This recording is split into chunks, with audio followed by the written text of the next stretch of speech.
Hello. Is this thing on? I hope so. I'm not a fantastic streamer, but welcome all of you guys to the first showing of Ultimate Skyrim 4.0 beta.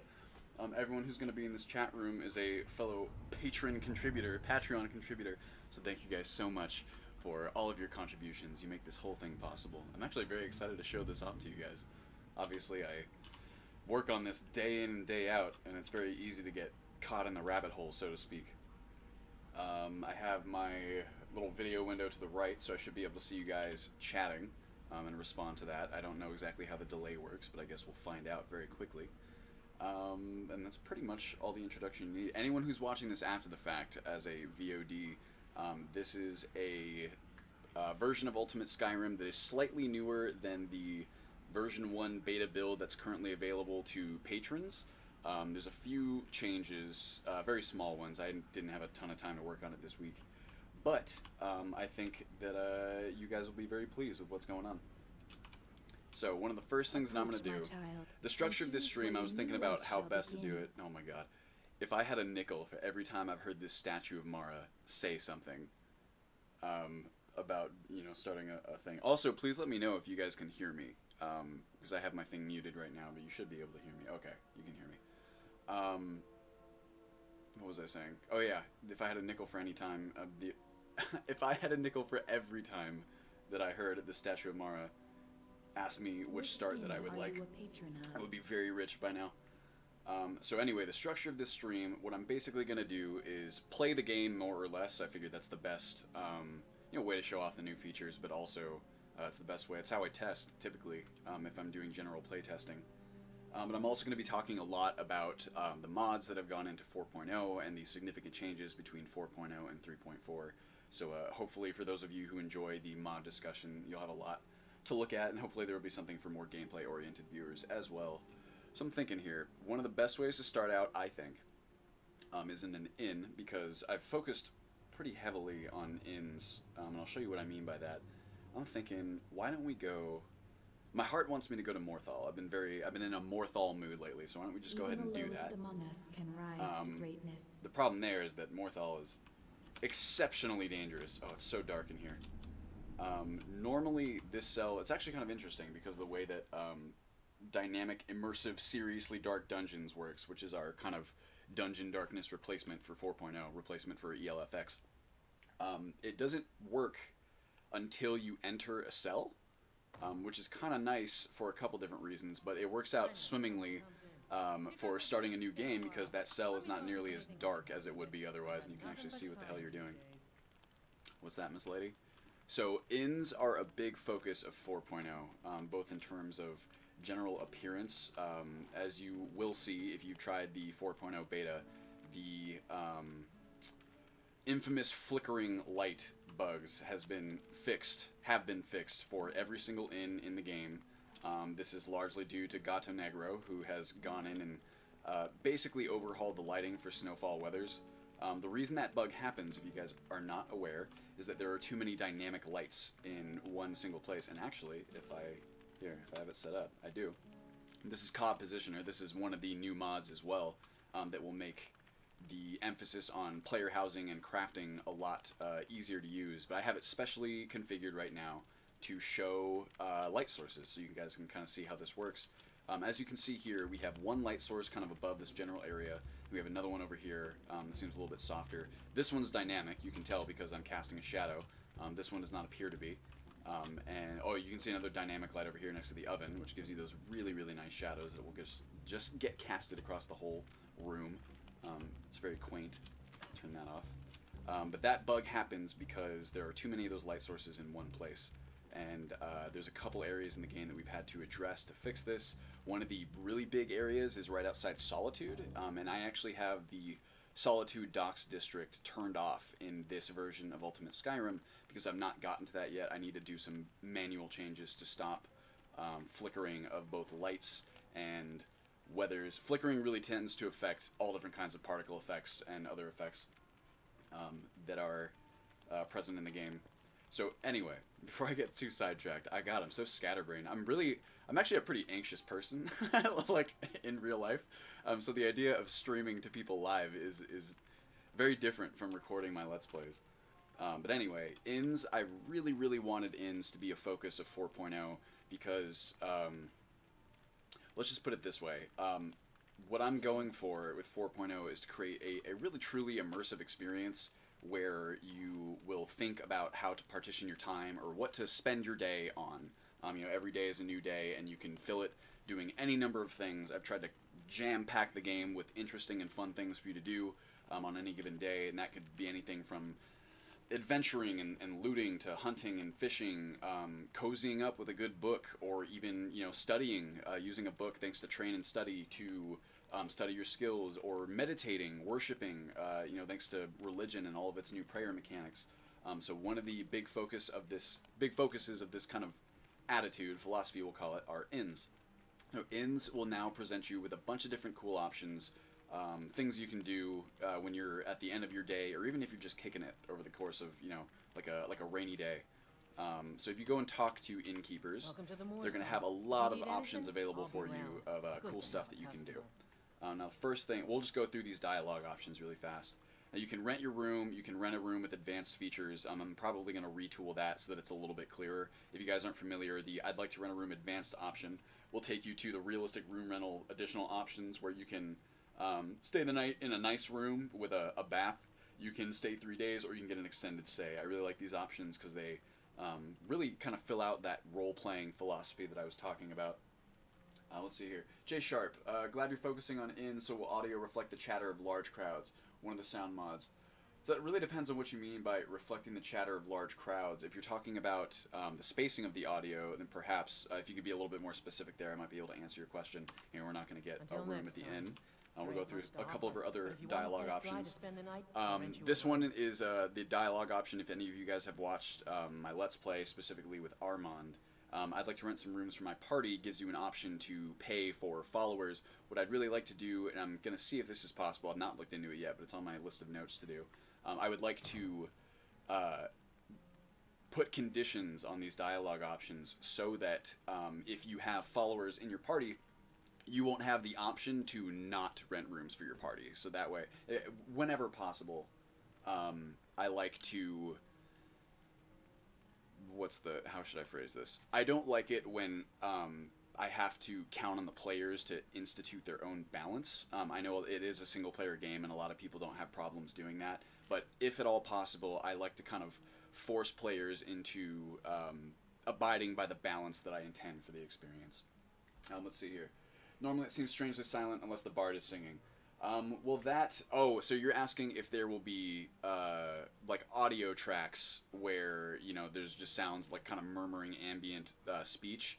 That probably will not be in the final installation because I'm really not a fan of that kind of stuff. It really takes me out of the game because I know that it's ambient ambient audio, and I can see that there's no one in the room who's actually speaking.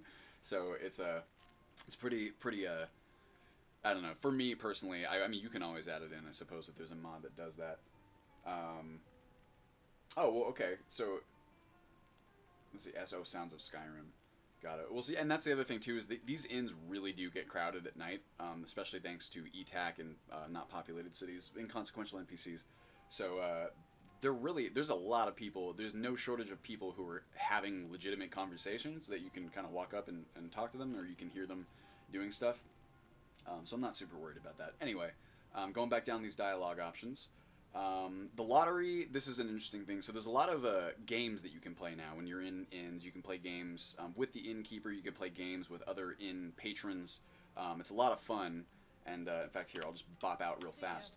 One of the major differences between the version that I'm playing now and the first beta version release that's available to patrons is that I currently have Skyrim Souls running. I had to make a few tweaks to get this running the way that it should, but as you guys will see, going into menus no longer pauses the game. This was a feature that I don't know, I wasn't too sure about it at first because it's a little bit tricky. It had some incompatibilities with some mods that were already in the lineup, and also it's a big change to take a game that normally it was built around being able to pause the game at any time, for example with the favorites menu, and make that not how it is anymore. There's a lot of balance things to consider, but after playtesting and messing around with Skyrim Souls, I think it's going to make a wonderful addition to the installation, or at least that's how I feel at the moment. You can do really fun things, like, for example, let's say, what time is it right now? 7:13 p.m. This is a great example. So right now, we'll call it the end of the day. Let's say we've had a great day adventuring, and we have a book that we'd like to read, like an actual in-game text. If you guys are like me, I really like the books in the Elder Scrolls series. In fact, I would go so far as to say it was the feature that originally made me fall in love with the Elder Scrolls back when I played Morrowind as a child. One of the things I always disliked was how you know, when you go to read a book, the entire world freezes around you. I thought it would be so much more fun if you could have that be or if you could spend time, rather, reading books, or just spend time as your character would in the game. So now you can do that. In fact, here, let me do an example of this. What's a book? Let's go Argonian Maid. I can give myself 1 Ace F, 1, there we go. So now I got the Lusty Argonian Maid, Volume 1. And as you'll see here, well, actually that's a bad example, bad facing. This would be a better facing for you to see. Also, a fair warning, this is a beta build, so there will be bugs, there will be crashes. I've been playtesting it a lot lately, and I haven't seen a lot of crashes, or the ones that I have seen have been fairly easy to diagnose and replaceable. But we are also streaming right now, and it's very taxing on my system. You guys might not be able to hear it, but my poor computer is just whirring away by my feet. So you can see here, in fact, you know what, let me go a slight rotation that way so you can see the fire. That is a good indication that we own that guy in the background. He's taking like a nice swig of his mug. You can see here, it's really nice. You can read, you can actually engage in all of the wonderful, wonderful books that are in the game, and actually feel like you're spending time. It's really cool. I'm actually considering upping the time scale to 15:1 instead of the default Requiem 10:1, but that is a decision that I will make in the future. I'm also trying to read the chat as well. See, what problems is Skyrim Souls having? I've been using it since 3.4 and it worked fine the whole time. Really, there were not a lot of major problems. It's fairly surprising how problemless the installation of Skyrim Souls has been. The real main one is the incompatibility with telescopes. If any of you guys have tried to use telescopes with Skyrim Souls, you'll see that the way that telescopes typically work is a hack of the game. It's a very quick field of view adjustment. In fact, I can even do it here. What telescopes basically does is it takes the field of view and cranks it down really low, just like that. So it's almost as if you're zooming forward and you can see ahead of yourself. But this, for whatever reason, does not work with Skyrim Souls enabled. And when kind of push came to shove, I decided that having the Skyrim Souls real-time kind of gameplay was more important to me than the telescopes. So it is very likely that telescopes will be removed from the installation, unfortunately. They've served us very well, but like I said, it's one of those things where you kind of have to make a game time decision, and to me, that Skyrim Souls mechanics are more important. Anyway, back to this. Oh, so one of the cool things about Skyrim Souls is that not only can you spend time reading books, but you can also spend time playing games with people in the inn. In fact, I don't know if anyone here will have enough money to play with me. This is something I also need to go ahead and tweak. But you can look and see it's 7:43 right now. I got this man. Such a welcome sight in dreary old Morthal. Welcome, friend. Welcome. Thank you, Lorebuck. Let's see if you got enough money. Damn it, he does not. Probably my fault for picking an inn where everyone is so poor. Morthal is not exactly an affluent place. But, oh, Gato. I didn't know Telescopes freaks out if you're using a gamepad. That is very interesting. I wish I could use a gamepad. It's just I don't know, maybe not, because at this point I'm so used to the mouse and keyboard controls, but I do love I just love analog movement, and I love analog looking around. It's really nice. But anyway, normally you can play tavern games with people. You can play these really fun tavern games. I might be adding in a few more that I've found since the initial tavern games installation. I will also be removing a couple, one of which is the Daedra's Challenge, which, in fact, here, just to show you guys an example of how this works. But Folian decided to move here, so I joined him. That's cute. I like her a lot, Jonah. So it's 7:54 p.m. right now, and you'll see what happens here. Now, she should play a game with me. She usually has enough money. So, here I am. Yada, yada, yada. I'd like to play something. Gold solves most problems, don't it? Yeah, sure. So Daedra's Challenge, for some reason, this course. seems to be the only game that the innkeepers are willing to play with me. But so one, as you can see here, the lighting on the Daedra's Challenge is unfortunate. It's very dark, and you can't really see the table. This is something that I fixed for the other games, but I didn't really bother to fix it for this one because I plan on removing this game entirely. Because I find it very boring. It's the way that it works is you can see it's being played as we speak. It's an automatic game. It reminds me a lot of Candyland. It's kind of a mix between Chutes and Ladders. And basically the way that it works is that you can see two game pieces. There's a red one and the purple one. I believe the red one is me. And you automatically dice roll as you move around the board. If you land on one of those skulls that you can kind of see, it will ask you... The whole point is that it asks you a question, and if you get the question wrong, it returns you to the very beginning of the board. The questions... I've only ever seen questions about spells. It'll say, oh, which spell school does, you know, Healing Hands belong to? And the questions are always completely easy. And if you get them wrong, the whole thing just takes longer. Oh, here we go. A wrong answer to this question will make you go back to the beginning. What school does the spell Banish Daedra rank 1 belong to? That would be Conjuration. Wait, okay, Banish Daedra. That I'm actually not sure about. I think that might be Restoration. Okay, so here's one that I actually don't know. Please, God. Fuck me. Ugh. Well, okay, this will be a great example of why I don't want this game in the installation anymore. So I just got that wrong. It's going to take me all the way back to the beginning. Hopefully she wins, because there's no other way to exit this game. I can... Oh, God. Great. And then I just fucking made myself drunk because I accidentally hit the backspace button, which is still set to the drink hotkey on I need. So now we're going to be waiting for, what's it called, to complete, and we're drunk. But I find this game very boring. And I don't know. It's one of those things where... I don't want it in the game if it's not fun, and especially not if you can't quit. Here's what I would like to do. I'm going to stop playing, that's for sure. So I'm probably going to remove that one entirely.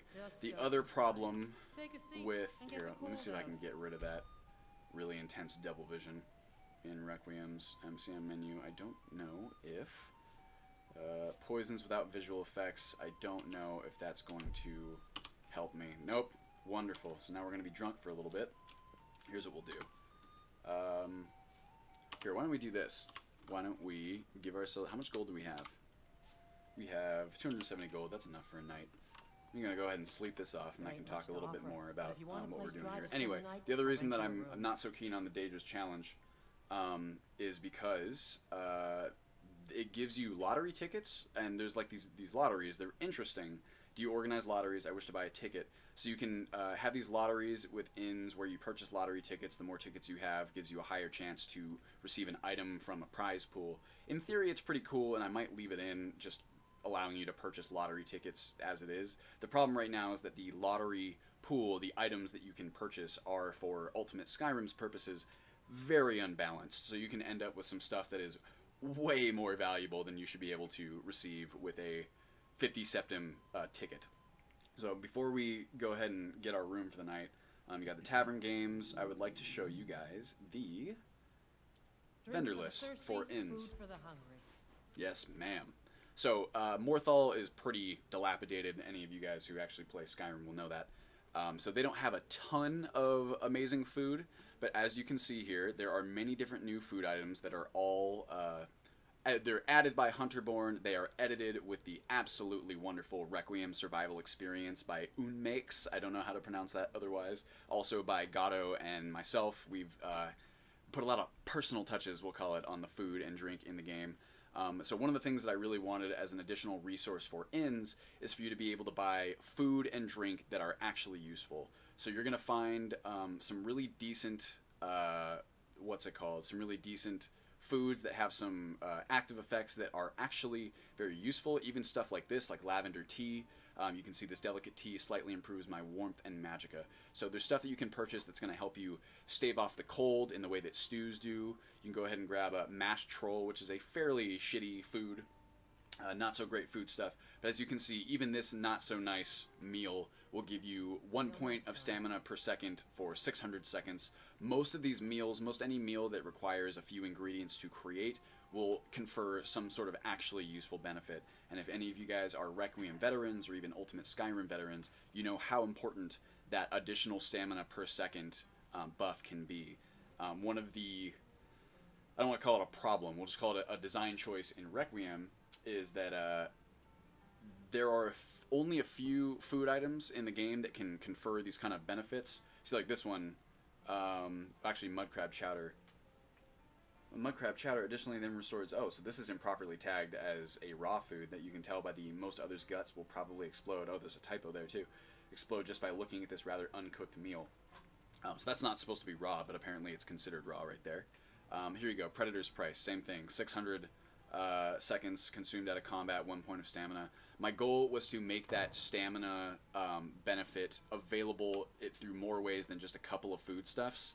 And I'm really, really happy with those changes just because it actually makes stamina manageable for new characters. And it makes sense that, you know, you go to an inn, you expect to be able to get food, and it's kind of nice when that food is actually useful. Or it gives you a million different reasons to gather food when you're out adventuring, or even if you make your own farm. You can do that now. You can either use one of the pre-existing homesteads, or you can build your own, thanks to Hearthcraft and some other mods that we're using.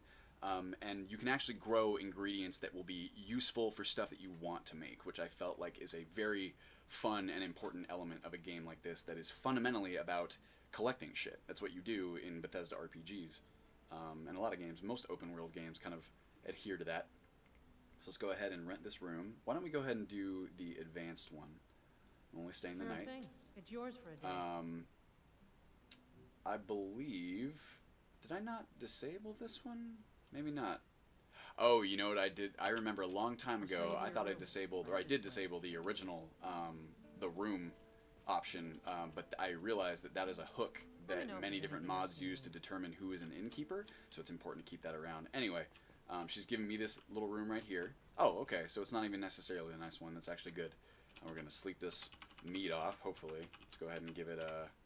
That's a long time to sleep. God, I wish I could sleep for 12 hours. Okay, Nathaniel Roberts. Oh, my boy. Let's see here. Playing Wood Elves. Okay, and that is also very true, is that playing as a beast race is fucking wonderful for the stamina bonuses you get from having a strong stomach.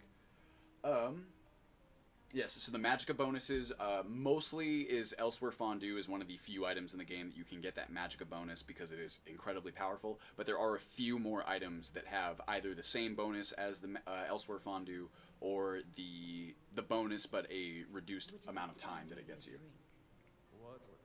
Let's see here. Okay. Also, you can hear that they're speaking. They're talking around me. I thought it might be fun. Maybe on this character we'll do some religion-style gameplay just to show off that feature, those features. Wow, I didn't... What time is it? Am I still drunk? Oh, yeah, baby. I am no longer sleepy, but I am very thirsty and hungry. Look at these peeps. Who's this? Well, Alva. aren't you the handsome one? Oh, that creepy lady. You and I should spend some time together. No, no thank you. A little coin always greases. Oh, here we go. Let's go ahead and show what this looks like. Dice Jack, Battle of Heroes. None of these games are super complicated, which I actually think is a point in their favor. This is still a little bit dark. Why don't we... That's too much. I don't have that much gold here. Why don't we go ahead and bet 25. So this game works a little bit like Gwent from the Witcher series. You'll see what I mean in a brief moment. 1, 9, and 2. So that's not a fantastic hand. It's basically the... Excuse me, I just had a big old cup of coffee. I'm burping. The way this game works is oh yeah, that's my team of adventurers. It's whoever has the higher number, essentially. You can cheat. You can add additional bets to boost the power of your hand. So it's got a fun little ways that you can influence the game so it's not completely luck. But I'm going to go ahead and... I'm actually going to throw the dice because I think that based on the what remains in the deck, there's a very high chance that I will not have a strong enough adventuring party. But anyway, I should have checked the time before this. One of the super cool things about playing these games now is that thanks to Skyrim Souls, there are... Oh, no. Oh, shit. Let's see. I totally would have won. Whatever. Such is the nature of gambling, I suppose. Oh. So she tried to boost her shit too, but then it wasn't enough. Cool. Yeah, baby. Okay, so it's good that I did boost it, or maybe she wouldn't have boosted if I hadn't. It's hard to say. But it's really cool, thanks to Skyrim Souls, doing this stuff will actually, you know, expend time, so to speak, in your game, which I think is really, really fun. Same thing with meditating, or using the skill books from Trade and Study, or having a little prayer, as you might say. The other really fun thing, this one's not properly placed, but these monthly events, little flyers, are placed by holidays. They are a really fun way to let you know about the events that are happening that month, as you might imagine with a name like monthly events. Check dynamic holidays, exit.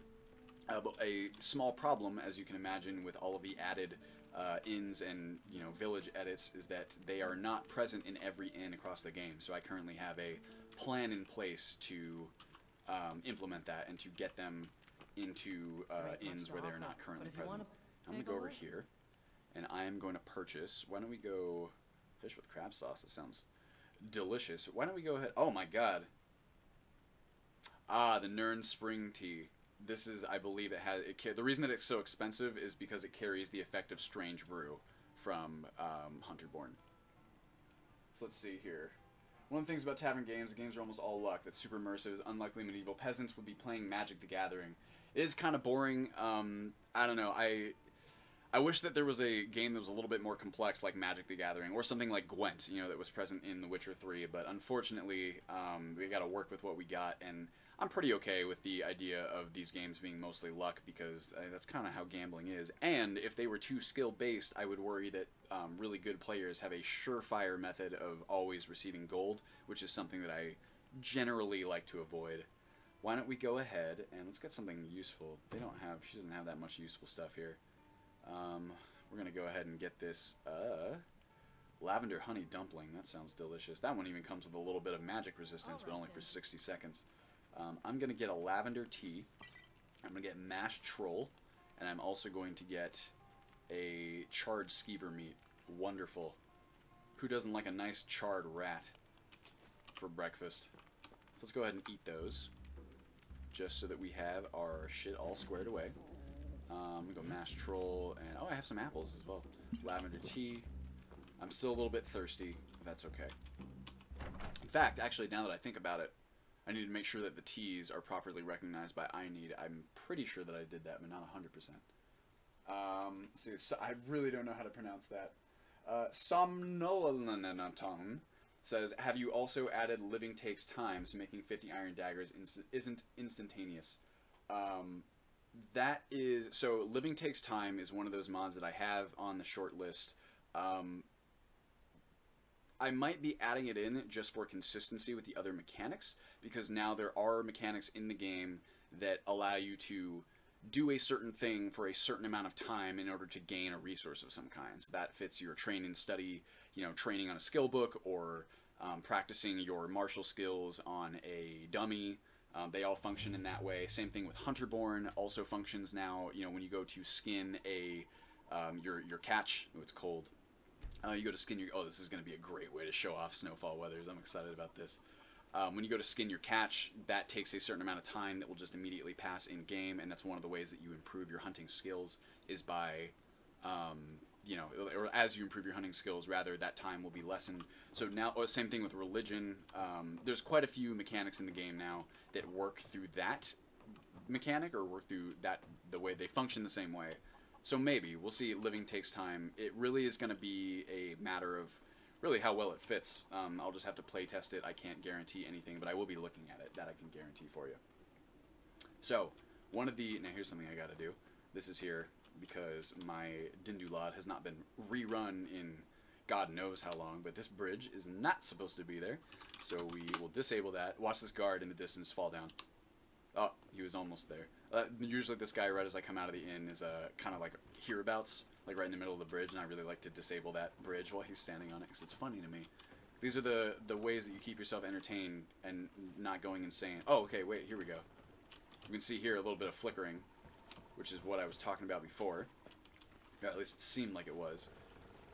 It's tricky. So anytime you see flickering like that, typically, yep, see like right up there, typically what's happening there is you have dynamic lights that the engine does not know what to do with. It's can only handle. I don't know if this is the same on Special Edition, but I think it is.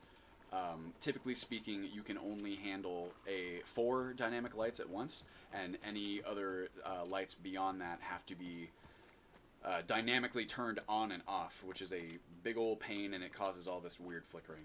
If you guys remember, this area was actually super flickery before, and is no longer thanks to ELFX, but there obviously remain a few edits to be done. I'm going to go ahead and... I mean, there's no sources of water nearby. This place always gives me trouble trying to drink out of this swamp water. Maybe it's because it's not supposed to be drinkable. Really? Come on, please. I just want a little taster teaser. I'm standing in the water. I don't want to get too deep in this water because it's very, very cold. Ugh, annoying. Well, who knows? That might be something we'll have to address at some point. I feel comfortable. Well, that's nice. So anyway, Snowfall Weathers. Now, Snowfall Weathers was brought to my attention by Gatto, and it's really, really fucking cool. I can't talk it up enough. This is the new weather and lighting, and also the EMB that we're using. There are some weathers in this EMB. Not only does it fit the atmosphere that we're going for, I think, very well, but it has a lot of the really amazing volumetric weathers from Vivid Weathers and from NLVA. It has this really fun effect, we'll call it, where the weather can actually hinder your ability to explore, or you'll have very thick fogs or snows that literally prevent you from seeing more than 10 feet in front of you, which I think is just the coolest fucking thing, because if there's anything I'm trying to do here, it's get players to very carefully take in their surroundings and make meaningful choices as to what they should be doing with their time based on the conditions and the resources available to them. So I'm really, really excited about that. Maybe we'll kind of go on a tour around Skyrim perhaps, and see some other places that aren't quite so foggy. But in fact, here, one thing here, we can look at the missive board real fast. This is something I'm probably extremely excited about. Sorry, I'm not probably extremely excited about it. I am extremely excited about it. I got sidetracked by the chat here. Jusser182 says, what about R&D instead of I need? So you have to cook the water to drink it safely. It's very unlikely that I'm going to be replacing I need with R&D at this point. That's realistic needs and diseases for those of you who are not familiar. Just because I need really nails kind of exactly what I need, get it, out of a needs mod. It's very simple. It's very easy to integrate other mods into it. It's very heavily integrated with the installation at this point. And there are a couple options in I need for like cooking water. But I really don't think that's what's happening there with the swamp water. I think just for whatever reason, the game has a hard time detecting that Morthal swamp as drinkable water. But who knows? We'll look into it more. So anyway, back to missives. Missives, to me, is the spiritual successor of the notice board, or even by the author's own admission, that is what it is. Obviously, the idea, the core concept behind the notice board, having these kind of quests on notice boards at towns that you can visit with, it's very, very cool, but the implementation left a lot to be desired. The main thing that I feel like just, I don't want to say ruined the mod, but it made it a lot more suspect, is the non-localized quests. You would get quests in notice board that would take you to God knows where in the province. Sometimes it would take you to other land masses that you couldn't get to, like Solstheim. Other times it would ask you to do things that were in places that you shouldn't access or can't access. Missives is really good with that. They're all localized quests, with the exception of like for example, this one, deliver weapon to Raven Rock. This is intentionally designed to send you to a different hold. Other than that, usually they will send you to places that are very close by, or they'll have you do things that are conceivable for the hold that you're in. Morthal is a tricky one because Morthal is actually very dangerous, and there's not a whole lot of settled locations around Morthal. But we'll check out some missives in other towns, and I'll show you kind of the functionality there. Let's see, Stone Hills. We can go that way. Collected letter from Fiola. The other major thing, feature that Missives brings to the table is the ability to cancel the quests, as you'll see here. Do you want to discard this missive? This is one of the problems with the notice board, is that once you took the quests, you can no longer cancel it unless there was like some very strange workaround where you had to drop the... Looks like I've got a streaming problem here. Give me 2 seconds to make sure this is okay. Let me know if you guys experience any sort of dropped, any dropped frames. Stop streaming, no data, health is good. Okay, it looks like we're still good. Or maybe I'm just scaring myself for no reason. Anyway, there was this very strange kind of workaround for getting rid of notice board quests that felt very unimmersive to me. And luckily that's fixed, because there's a very simple way to fix that now. Anyway, oh, one of the other really, really amazing features about these missives is that you can have, it works very much like the bounty quest that you'll get from, you know, just like Jarls or Jarls Attendants, where you can actually have multiple quests of the same type for each hold. So if for whatever reason you find yourself in a different hold, you already have like a delivery quest from a different one, that will not disallow you from getting the delivery quest in the hold that you're in. It's really just, it's what the notice board, I think, always wanted to be, but, you know, modding is fucking hard, and it takes a lot of time. So I completely understand how it never got to be at that point. Let's see. Receive an upfront payment, main payment on delivery. Small eye. Okay, so it looks like my streaming is back in the green here, so hopefully it'll remain that way. Expecting the letter soon, be sure to deliver it on time. Looking for a courier to deliver, yada yada yada. So I gotta go. Fiola, that she's what? Usually it's the shopkeepers, they're usually the ones who have actual errands for you to go and do. Hey, Miss Lady. Yes? What? Jolene. Oh, while I'm here, before I leave, one of the mods that I would really, really like to add in, and I don't think it'll give me too much trouble, is bathing in Skyrim, because I wanted to give people a reason to use all the, like for example, she's going into a bathhouse, which is really cool. You can go down in this really nice bathhouse and you can chill out in the water.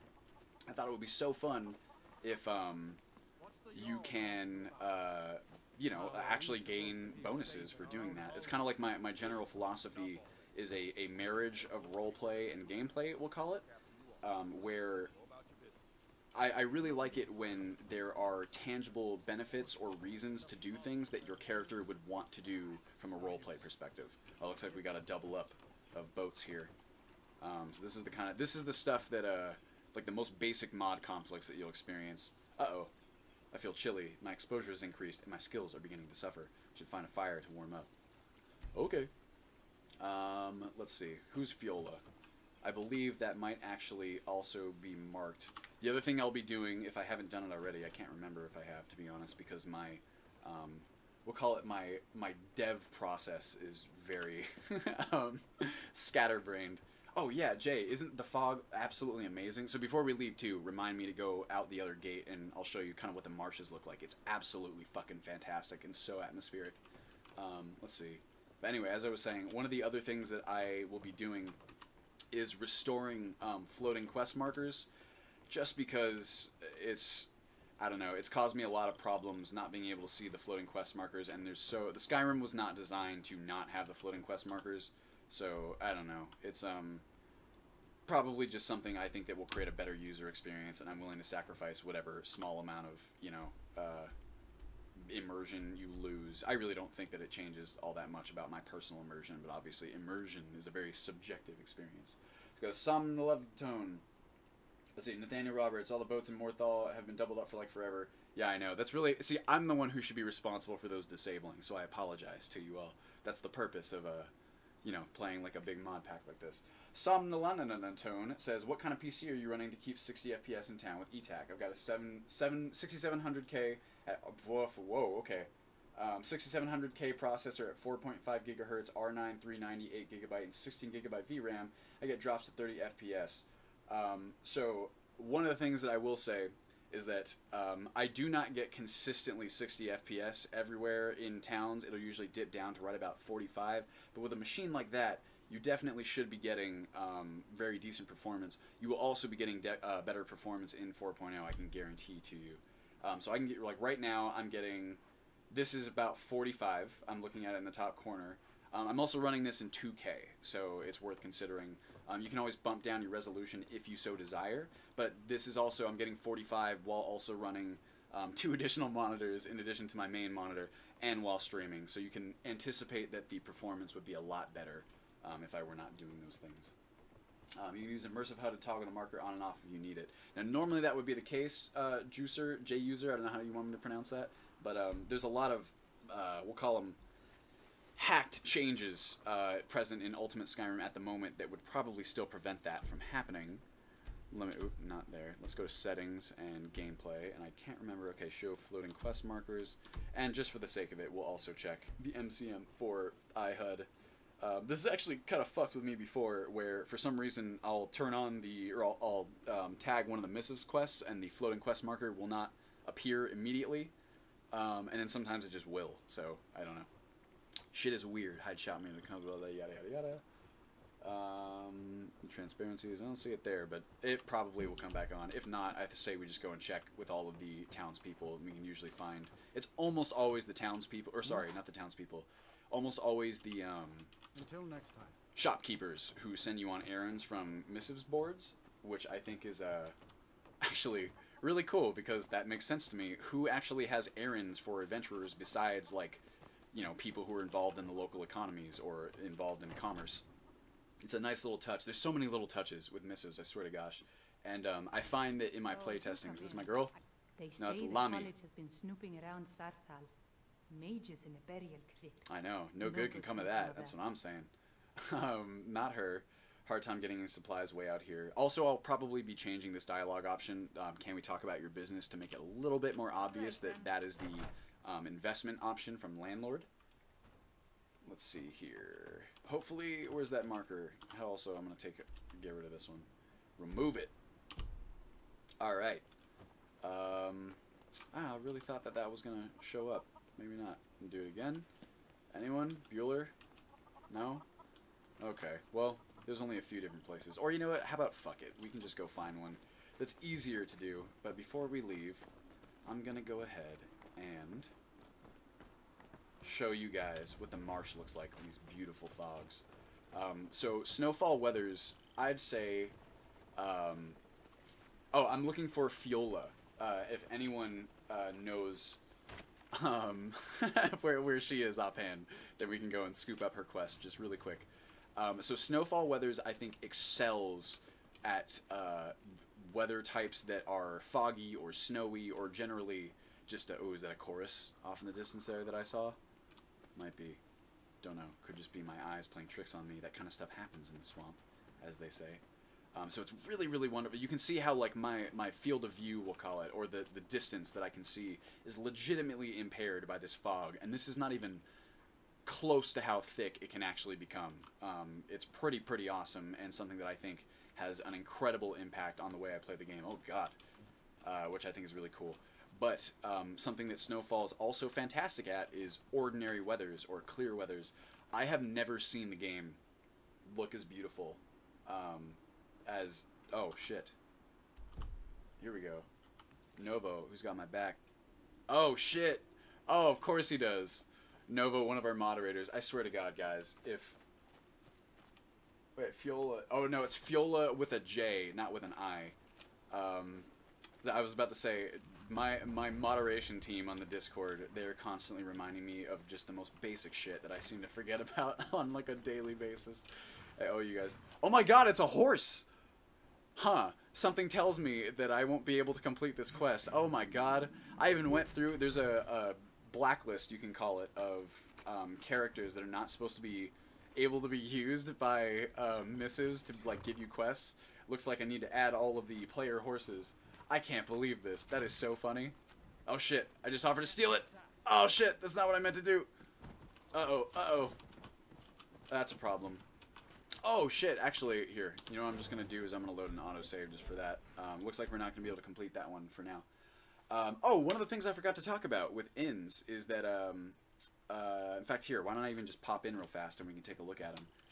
One of the new features of the alternate death mechanics that will kind of be, I think, the primary way that people play the game from now on, is you have these innkeepers who can bind your soul to a location. Here's one of them. You can always tell because they're wearing these really cool robes. Usha Graboga. So right now you go, will you guard my soul, bind at this location? As you wish, traveler.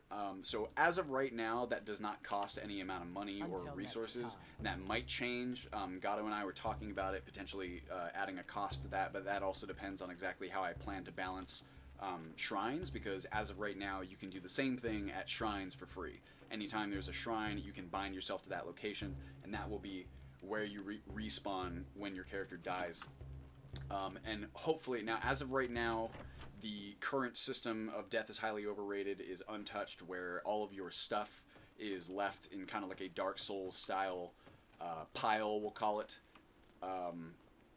wherever you died. But this is very easily exploitable at the moment, because if you die again, unlike Dark Souls, which would, you know, normally just get rid of all of your souls because you didn't make it to your death spot in time, Death is Highly Overrated will actually move all of your stuff to the new death location instead of keeping it at the first death location, which I think is very obviously exploitable. You could just die somewhere dangerous, and then instead of, you know, venturing back out into the danger to get your stuff, you could just die somewhere close by and then pick it all up there. So ideally, what I would very much like is, also, Roderick, that's I can't believe that I get that Mr. Ed reference, but I do. Stop horsing around. Oh, anyway, what I would prefer, the system that I'm trying to put in place is where you actually just, whenever you die, you lose your shit permanently, and I think this will fit really nicely with all of the new emphasis on player homes and kind of the changes that I've made. Ooh, it's getting a little bit foggier. You can kind of see what I was talking about before. 4.0 will really heavily emphasize player homes and just really the need to have additional stashes of items or safe houses around different areas of the province, so that when you die, you can re-equip yourself with necessary gear. I figure this also keeps players engaged in Skyrim, in the primary gameplay loop of Skyrim, which fundamentally is exploration and then returning to town and then combat. Or I guess now it's not even necessarily the gameplay loop, because you don't really have to spend that much time fighting things in Ultimate Skyrim if you don't like. If you prefer, you can just roleplay as a homesteader or maybe a fisherman. Something I'm actually very proud of, and really it's also Requiem as well, the original role-playing overhaul. But as I've said in the past, I like to try and extend Requiem's role-playing philosophy into all different kinds of activities. But anyway, this is a game, as I said before, that is fundamentally about collecting stuff. So by deleting player items or giving them reasons to kind of have these stockpiles or reasons to collect shit in the world, I'm hoping that it'll, you know, keep players even more engaged, or at least that's the idea behind it. So while we're here, why don't, before we leave, I'm going to do a little bit of a cheat here and show you guys what the swamps would look like if the weather was a little bit different. Now, here we go here. I also have, what's it called, Skyrim Soul set up so that being in the console will actually freeze the game. That's one of the few things that will do that. Here we're going to clear the weather. Ooh, baby. And now we've got a beautiful, what is this, a sunrise or sunset? It's a sunrise. Just those really nice blue and purple hues.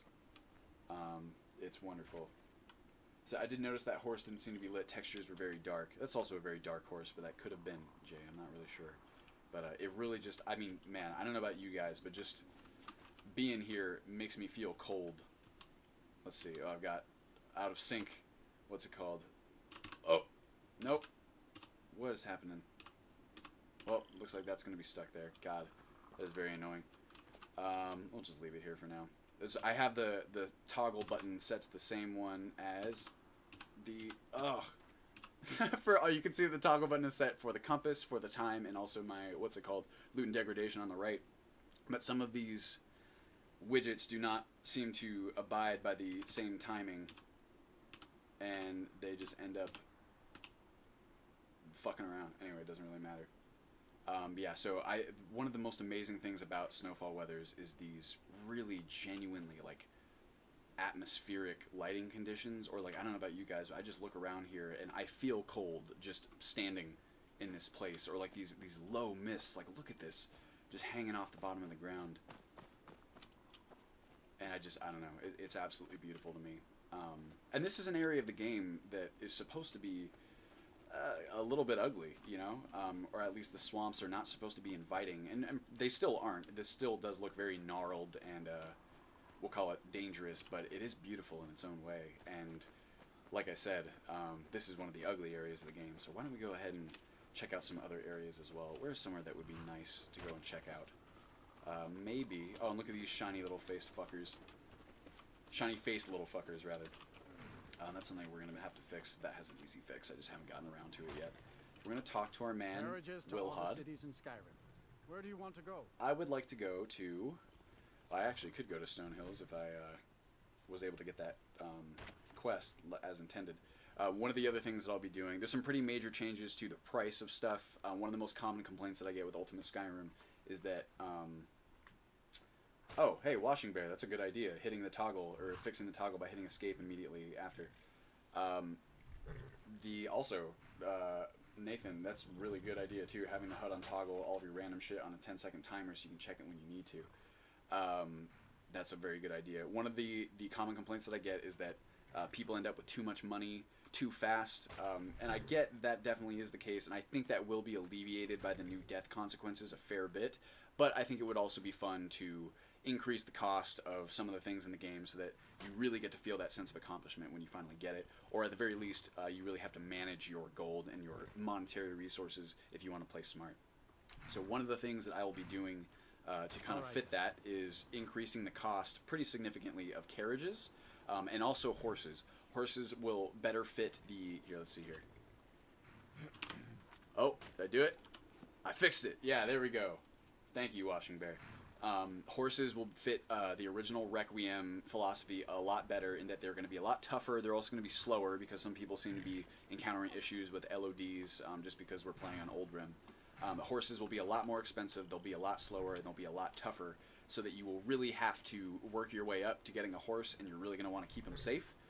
And they're going to feel a lot more useful. You're going to spend a lot more time running around on foot and feeling how much more dangerous it is to be on foot when you cannot outrun potential threats like you can on a horse, which I thought was a fun change. Anyway, our boy Wilhod, and why don't we go... Where would be a fun place to go to show off the beautiful snowfall weathers? Oh my god, look at those children in the corner. Oh, this is actually a small change as well. Is I've geared 4.0 all around an FOV, a field of view of 90, which does not sound like a big deal, but the previous geared field of view was 80, which is... It's zoomed out enough to where it doesn't make me feel sick when I you know, move around and whatever. But I prefer my field of view at 90 at the very least when I'm playing PC games. The problem is that Skyrim, much like many other games, will actually, the frame rate will have an impact, the frame rate will be impacted by higher field of views. I'm not exactly sure why, but it definitely is. Let's see here. Well, so anyway, I've aimed for, that was one of my core goals for 4.0, is that people should be able to play at field of view of 90. And they should still get, you know, awesome performance. So that's what I'm going for. I'm sorry, Wilhod, I keep talking to you and then not actually hiring your carriage. Why don't we go to... Oh, Whiterun's very beautiful this time of year. Straight through, or did you want to stop somewhere along the way? Why don't we... I'll go to Rorikstead. I like Rorikstead. There's no... What's it called there? There's no... Actually, no, let's go to Whiterun and then maybe we can get a Missive's Quest to Rorikstead. That seems fun. So the reason that these kids' faces are all fucked up is because of well, it's not the EMB's fault. It's just an interaction of the EMB with some kind of pre-existing, the way that I believe it's TK Children kind of handles the specular on face maps for children. So we're going to be looking at that. It's a very easy fix. It's just a question of whether or not we want to replace it with something else, because I'm also planning, this is a stretch goal, we'll call it, but I would very much like to get a default NPC overhaul into the game. This is probably my second most requested feature. The number one most requested feature was Hunterborn, easily. Easily the number one most requested feature. I'm really, really happy to have that in the game now, because it's fucking so awesome. And you know what, maybe by the end of this video we can check out some of the new Hunterborn features besides just the improved food lists. Let's go ahead and get in this carriage. What was I going to say? Oh yeah, so the second most requested feature, besides having things cost a little bit more money, is having like a default, officially recommended, officially integrated NPC overhaul. So I'm probably going to be doing that, or at the very least I'm going to be trying. I've been looking at, it's called Windsong character overhaul or something of that nature. Something that is both lore friendly and also not performance intensive. And one of the problems that you'll often find with these character overhauls, and one of the reasons why I didn't include them to begin with, is that there are many different incompatibility issues with those kinds of mods because of just the way that record editing works in Bethesda games and, you know, behind the scenes. But that's really not so much of a problem when you have a mod pack like this, where I account for every single edit of every mod. It's fairly simple for me to just go in and make sure the proper changes are being carried over. That's what prevents things like the infamous gray face bug that you experience on certain NPCs, or just mismatches in the tint color of skin versus, or sorry, body skin versus head skin. Let's see. Honestly, though, the only thing I don't like about the inflated prices is these goddamn gold pieces. They're about as valuable as copper would be IRL. I don't know how much I can fix that, unfortunately. It is what it is in that one. Let's see. I hope I'm not missing too much in the chat. It's very hard for me to multitask. I've used Wyco for a long time, 3.4. The only thing I dislike is that old NPCs get young faces. So we'll have to see. It's really going to be a matter of how well it fits with everything else in the installation. And also, it's very possible for me to, like I said, because of the reasons where, you know, when I go and account for every single edit that a mod makes, if there's like a certain character, for example, who really just looks weird or really looks out of place, or is maybe very heavily mismatched in terms of face versus voice, I can always just revert that character's appearance or edit it myself without losing out on all the other awesome features of the character overhaul mods, which is really fun. So there's gonna be a lot of little tweaks that are in 4.0 that are a little bit harder to point out. A lot of little improvements, like what would be a good example of this? Good example, well, for example, real roads. Here's one. These roads I think look fucking amazing. These are actual, these have, I believe the version I'm using has actual meshes for these stones, but it just really adds that extra element of depth to the normally very flat looking roads, and I think has a very wonderful kind of small touch on the atmosphere of the game. Oh. Let's see here. This man, Grushnog, is he a bodyguard for this Khajiit caravan? Other small changes would be, if you guys, any of you know that, how when you'll go in like an inn, and or a good example of this is Solitude, the Winking Skeever, which is the inn in Solitude. You will have all these NPCs congregating like in your character's room, or just in places that are really like unnatural, and it kind of, at least for me, is very immersion breaking. Or even in I think I can fix this in Whiterun in their tavern, but there's this default bug, or this vanilla bug, that makes that happen, and it seems like it's going to be fairly easy to fix. Just little things here and there that generally add to the experience, or maybe a better way of phrasing it would be preventing them from taking you out of the experience, so to speak. Oh shit, this is perfect.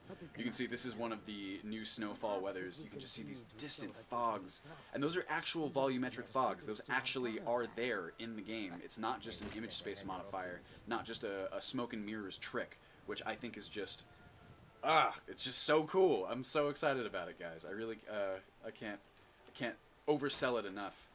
It also has the effect of removing the Z fighting problems that happen. In fact, actually, you might be able to replicate some. You can see some off in the distance there. The Z fighting is still happening. It's just a little bit less noticeable because you have these nice volumetric fogs that help to cover it up. Because otherwise, Z fighting can be very, very distracting, at least for me personally. Yeah, so Devin knows what I'm talking about, these bedroom orgies that seem to happen in so many of the inns, where characters in the inns, or other inn patrons rather, seem to congregate in your room for no reason at all. There's a very simple explanation for why that happens. It just seems to be one of those Bethesda bugs that never got swept up. But the long and short of it is that the NPCs have a rally point, we'll call it, in layman's terms. And the rally point is just the cell. It's the whatever cell we're talking about. So whether it's the Winking Skeever or the inn here in Whiterun, I forget what it's called. Come on, I have to know what it's called. It is called something with a W. Who cares? When these NPCs are just set to go to the cell itself, and they don't have like a specific reference marker for them to call home, so to speak, to use as their rally point, they just go to like this arbitrary centered location almost in the cell, and it ends up being, for some strange coincidental reason, the player's room for a lot of the inns. Oh yeah, and this lady? Yeah, she does look pretty bad. Maybe a character overhaul is in order here. So let's go ahead and check out this missives board over here and see if we can get some local quests that will take us to somewhere like Rorikstead or something. Here we go. One thing that is interesting about the missives board is that I can tell it's taking time to populate itself because I go to activate it and it doesn't immediately go. Also, you'll have this red marker, which is not, I don't want to say not correct. It thinks it's been read, but it actually hasn't. It's something about it being a type of letter that we've already received.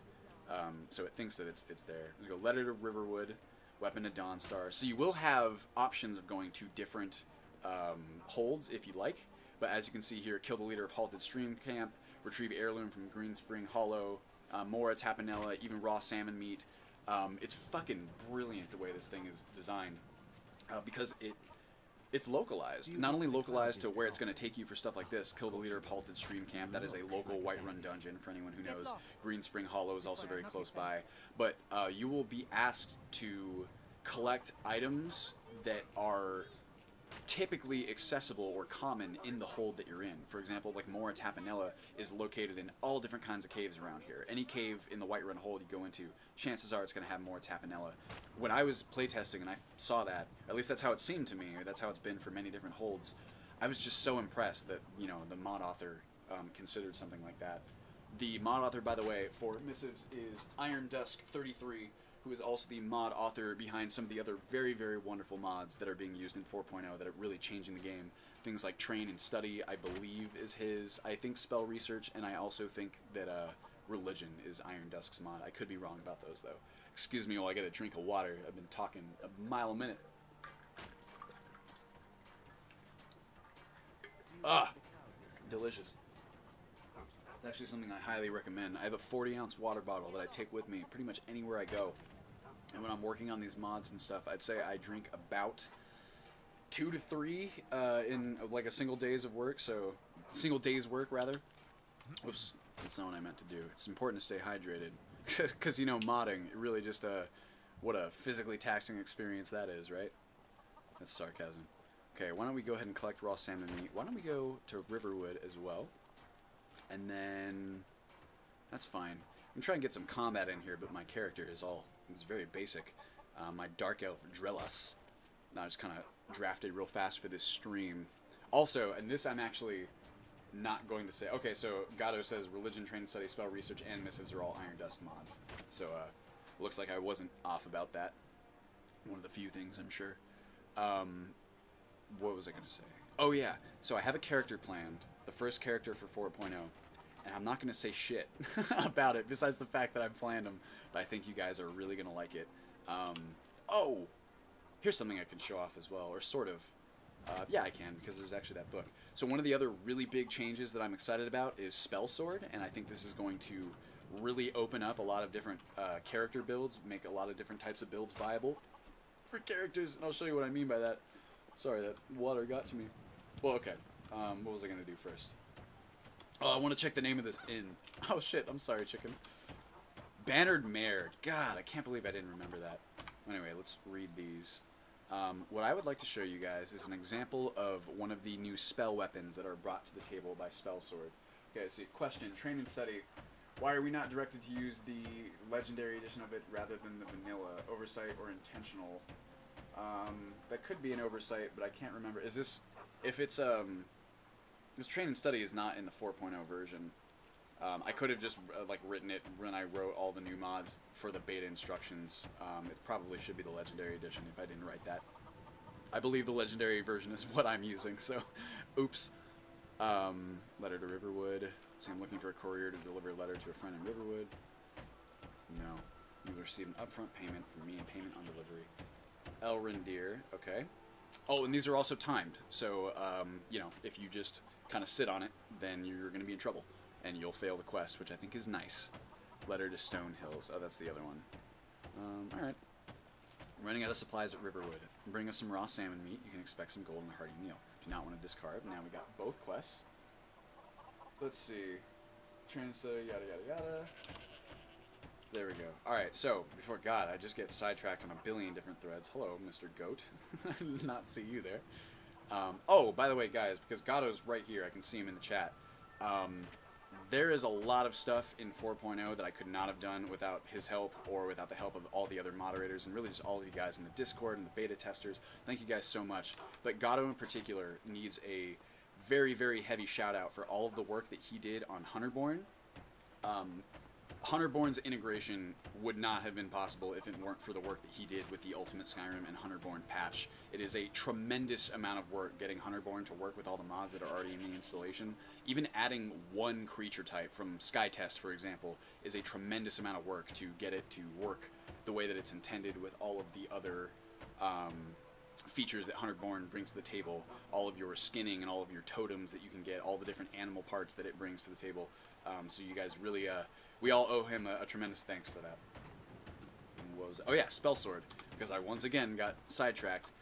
Spell Sword is really cool, and I'll show you why. I'm going to go in here and give myself this little book that'll give us a example item from Spell Sword. Give me Obtain Introduction Book, Spell Weaponry. Now, Spell Sword is really cool. If you guys are not familiar, the mod author, behind Spell Sword, his name is Business Goose. He's a wonderful guy.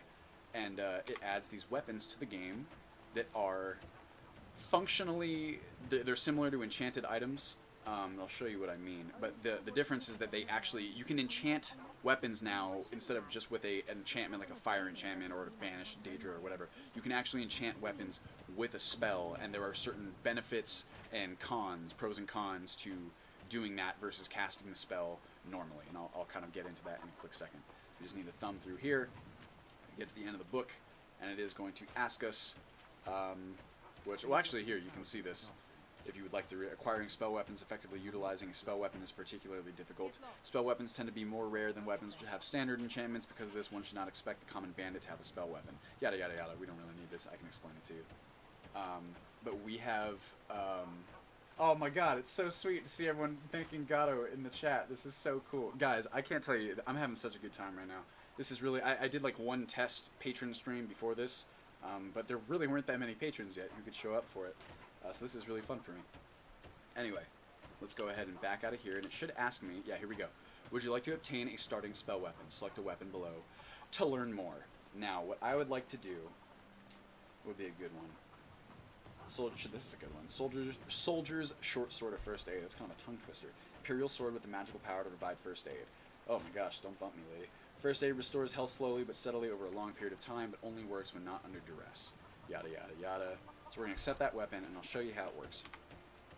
Get this Soldier's Short Sword of First Aid. So you have a... Now, what... Normally, this one is a little bit different. Let's say that you had a fire spell, like a fireball, on your sword, right? What you do is you charge up the spell, and then by swinging... oh, shit! Well, accidentally killed that chicken. Didn't mean to do that. But I just casted a spell on myself. In fact, I'll do it again. And then when I swing... Boom. That is... Oh, actually, no. In order to actually cast a spell with a defensive spell, you block. There we go. So you can see there that I just casted a spell that is contained entirely in my sword. Now, you can see that almost drained my entire magic bar. But that spell would not have been even castable at all were I trying to cast it like an ordinary spell. And I'll explain why. We have geared Spell Sword so that the way that it works... Now, using these spells will take enchantment charges the same way that a normal enchanted weapon would use enchantment charges. The difference here is that the spell that you are casting, one, costs half as much magicka as the spell would cost if you were casting it through, your typical, just casting it like an ordinary spell. And then the second part about it is that it does not benefit from the cost reduction perks that an actual bona fide mage will have. So I'll show you an example of this. But it does benefit, you can call this 0.3, it does benefit from perks that will increase the efficacy of spells. So it creates this really interesting dynamic where a spell sword character, or a character who relies on casting spells through their weapons instead, let's say like like a typical spell sword, someone who maybe is a armor and sword and shield, but who also uses spells, that character will be able to cast spells that they normally would not have been able to cast, also with no armor penalties. Normally casting spells in Requiem, there's armor penalties that you have to worry about when you're trying to cast spells that will affect your spell cost. So there's no armor penalties, and you can cast it at half magicka, which is really, really fun. And, for example, if I were a restoration mage, let's see. Fundamental restoration, improved healing. Yeah, I'm actually curious as to why killing that chicken didn't piss anyone off. I was a little bit afraid that was gonna happen. Anyway, so the way Spell Sword works, excuse me, I went to improved healing. Flesh and sinew mend at your touch. All healing spells are more effective. So if I take this perk, that spell that I just cast will be more effective.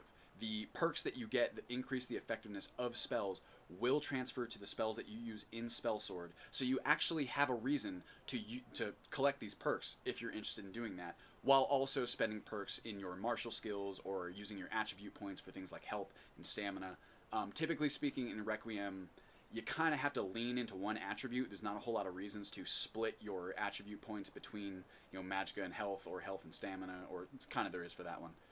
Really just, it's a lot less dynamic, we'll call it. But this way, you can actually be a spell sword. Or let's say, for example, I were a offensive spell sword, and I really wanted to focus on pyromancy, right? Let's go out to the destruction tree.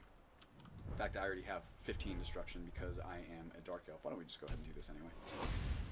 I would like Icewind, please. And I would like Fire Sparks. Thank you. Oh shit, I get to talk about this too. Okay, remind me to talk about a magical balance overhaul besides Spell Sword after this in case I forget.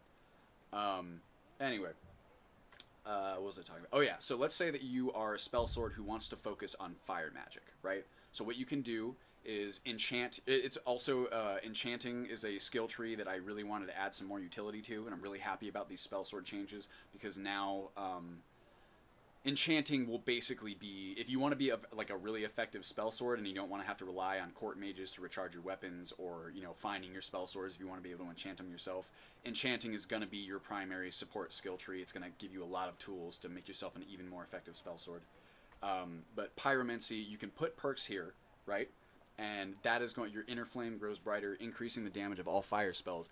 That will apply to the fire spells that you cast through weapons, but your magicka cost will still be static, 50% of whatever it would cost you otherwise.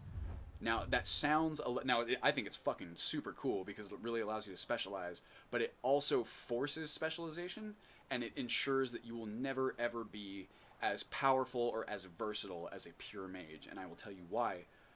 The fundamental part... Say, do you gain experience in magic skills from using the sword? Yes, you do, Kevin, which is so cool. I don't even... it's just really, really awesome.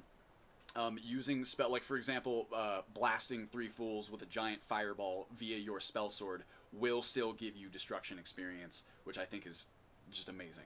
But anyway, every spell tree, the fundamental part of each skill tree are these perks, right? These sophisticated destruction, advanced destruction, superior destruction. This line of perks that allows you to augment your spells and also makes those spells cost less. So this is a really, really important part of any spell tree for any aspiring pure mage or spellcaster.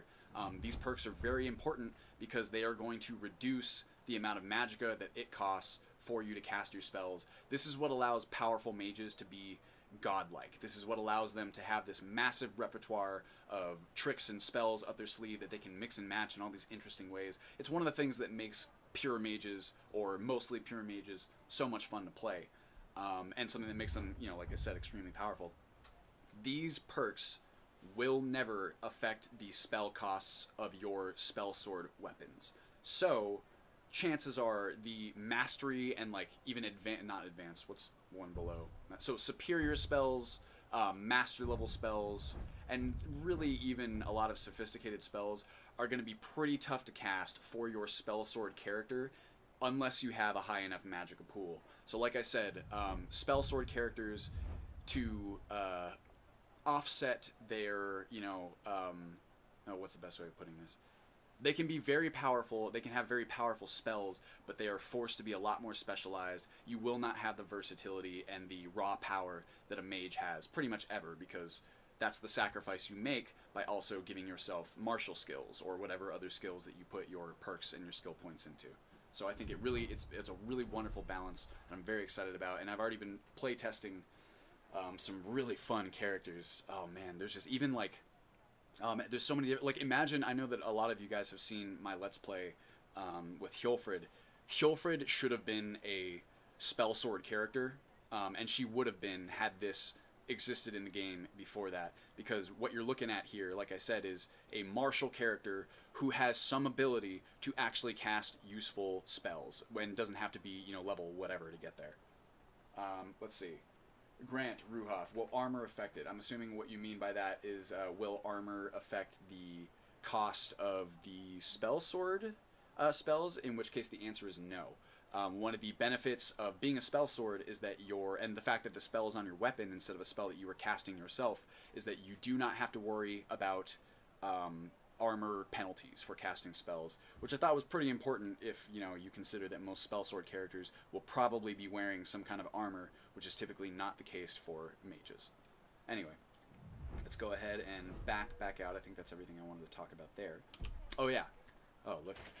Oh, I wonder if the skills menu also turns off the, or if Skyrim Souls also freezes things when I go in the skills menu. Maybe not. I'll have to check on that. Let's see. There are no casting penalties from armor. Yes, only for spell sword spells. Casting penalties for armor still do exist on mages. They are a very important part of balancing mages. I think if you go back over this in the VOD, my explanation of those mechanics will hopefully be sufficient. What was I gonna... Oh yeah, so we have a really big magic overhaul plan. This is not in the game at the moment, but I'm just too excited not to talk about it. One of the other complaints is too strong a word. Call it the other issues that people have had is with spell research, where they feel that spell research, it's too easy to find adept spells or just spell tomes out in the world that allow you to kind of cheese spell research in order to gain experience very quickly in magical skill trees. It just feels like a kind of cheesy way to do it. And also, to me, doesn't really make sense that a fighter, for example, like a fighter character, can just learn how to create spells because he found like an adept level spell book. It's a little tricky in that way.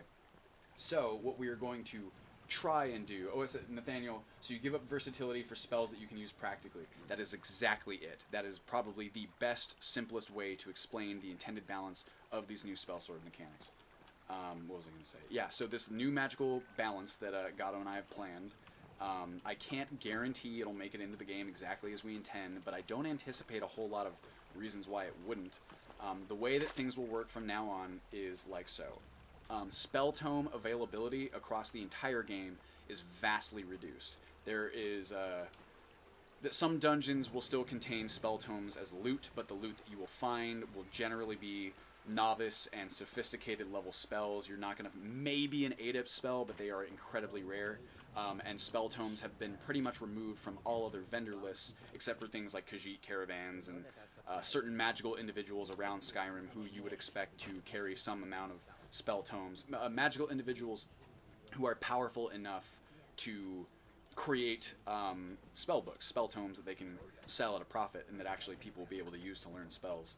And even those individuals will typically only sell spells of novice and advanced level.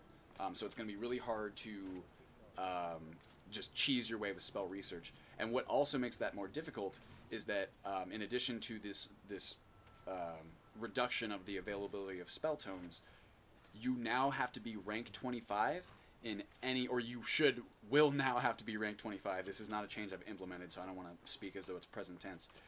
With our plan changes, you will have to be spell rank 25 in any of the major schools of magic in order to create spells or research spells using spell research. The idea of this is that it is a barrier behind which non-magical characters will not be able to cheese spell research the way that they currently can. And I also have it planned for kind of a mage progression whereby I've been playing a lot of Stardew Valley lately. It's a wonderful game if you guys have not played it. And one of the things that it does very well, it's actually a very similar type of game to Skyrim in a lot of ways. But one of the things I think it does incredibly well is the rate of progression of its systems and its ability to taper off the complex systems so as not to overwhelm new players. This is something that really inspired me with the magical experience. What I kind of, my vision for this now is that when you are an early game mage, thanks to Requiem's awesome changes that allow you to learn spells through the perk trees, most of your spells are going to come from those perk trees. So you're not going to have a huge variety of spells. You can also kind of adventure around the world and maybe find those magical characters I was talking about who will sell a couple spell tomes, but even those magical characters, once again, will only be selling spell tomes that are novice and advanced rank, so nothing too crazy, something you can presumably cast yourself. So anyway, you're going to have a much more limited pool of spells, and the purpose of this is to really teach you the fundamentals of magic, because magic is a lot tougher and a lot more complex in Requiem than it is in traditional vanilla Skyrim. So this way you'll have time to play around with all the spells that you're interested in as a novice mage. It'll give you time to get acclimated to the magic system and kind of wrap your head around how the whole thing works, along with armor penalties and casting penalties and all that kind of stuff.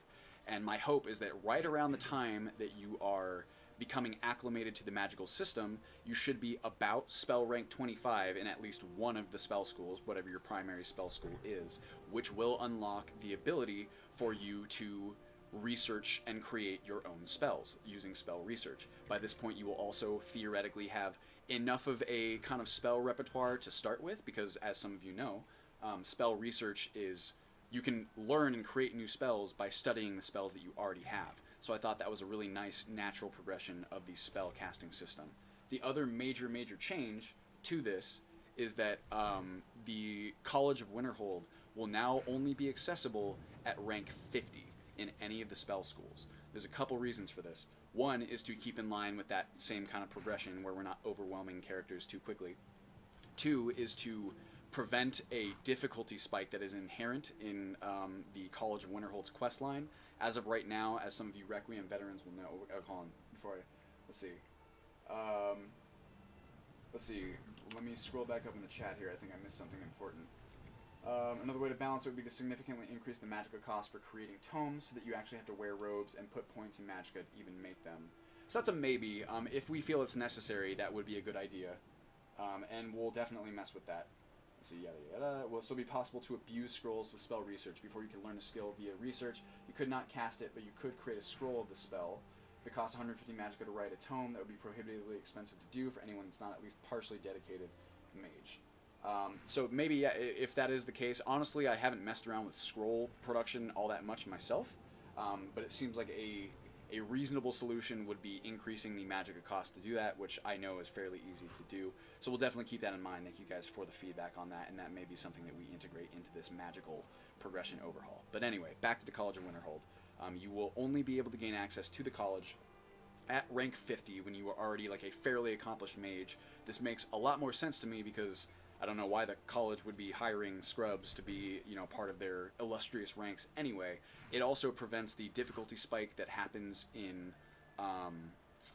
the college questline, whereby after Sarthal, which already is fairly tough in and of itself, but it's not even close to as tough as Felglow Keep, which is where you are sent fairly quickly after doing Sarthal.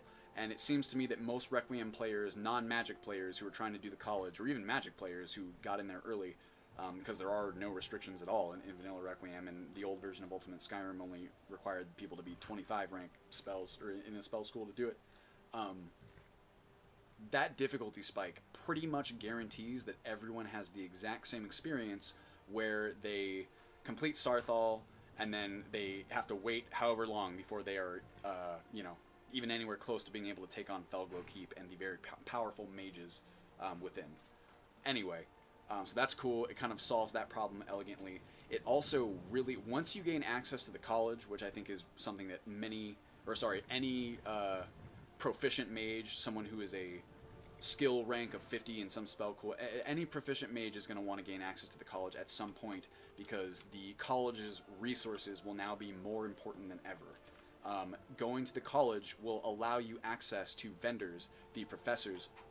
These guys actually will sell adept level spells. They will sell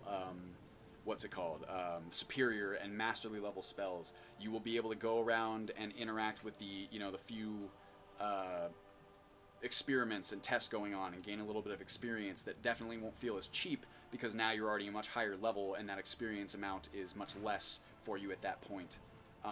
Long story short, You're going to have to earn your way into the college by being an actual talented mage, and once you do, it's going to open up even more options for you to really kind of lean into your mage gameplay. And I'm really excited about that. God, that was a long-winded explanation. I'm sorry if that was too much. I'm very excited about that change because I think it just, I don't know, I think it aligns so well with kind of how things are already going, and will just have a really positive impact on how players play the game. Same thing as the, you know, ooh, this man. What you doing there, buddy? I think this is the guy who's going to sell this thing. This is the Traveler's Covered Wagon, for those of you who don't already know. This mod is a maybe for the 4.0 version. I might be removing it just because it's very inconsistent the way that it works. The physics, everyone knows Skyrim physics can be very wonky, and there's a lot of problems that can be caused with this bad boy that it just, I don't know, we'll see. I'm going for a modicum of polish as much as I can in this game, as you guys know, so we'll see how well it fits. Anyway, why don't we go to Riverwood? That's where we were supposed to go. And we're going to go on foot. Looks like I'm hungry and thirsty. Good thing there's a river along the way. And it'll give us a nice chance. I really should have been walking there while I was talking to you guys about all that other stuff. But oh well, we're here for a while, aren't we? And just enjoy each other's company. Is it Nathaniel Roberts? That wagon should be removed. It's really buggy. Honestly, man, I am inclined to agree. I was messing around with it after getting some user reports that it just would bug out constantly. Even when I tested it myself, it would do that. Nice delay on that sound effect. I don't know. I just don't think that if I'm going for this, like I said, a modicum of polish across the whole game, I don't know how well that mod fits in it. I really like the idea of a covered wagon, but it just doesn't really seem possible, at least in the current iteration of the game, and that's really fine, because now with this greater emphasis on player housing and all these different ways for you to create persistent storage in different locations, it's not really as necessary as it used to be. Oh man, a beautiful day today in Skyrim. I was really hoping that it would send us to Rorikstead, because I really like the plains.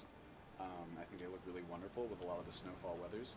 But hey, we'll go and check them out. Like I said, we're here for a while, and also, I gotta tell you guys, at this point, I've teleported around Skyrim so much, I swear it's like I have the, all the different cells, like, memorized. Or really, you don't have to memorize them. For anyone who doesn't know, you can teleport yourself anywhere in the world by opening up the console and typing in, COC, and then the name of the cell that you want to go to. And most of them follow the same naming conventions, so it's very easy to figure out where you're going, even if you don't know the exact name of the cell. For example, the major cities are all, like if you want to be teleported right in the center of Whiterun, you just type in Whiterun Origin, COC space Whiterun Origin. Works the same way for Solitude, or Markarth, or Windhelm, Solitude, Markarth, Windhelm, Riften, that's what I'm forgetting. There's the fifth one.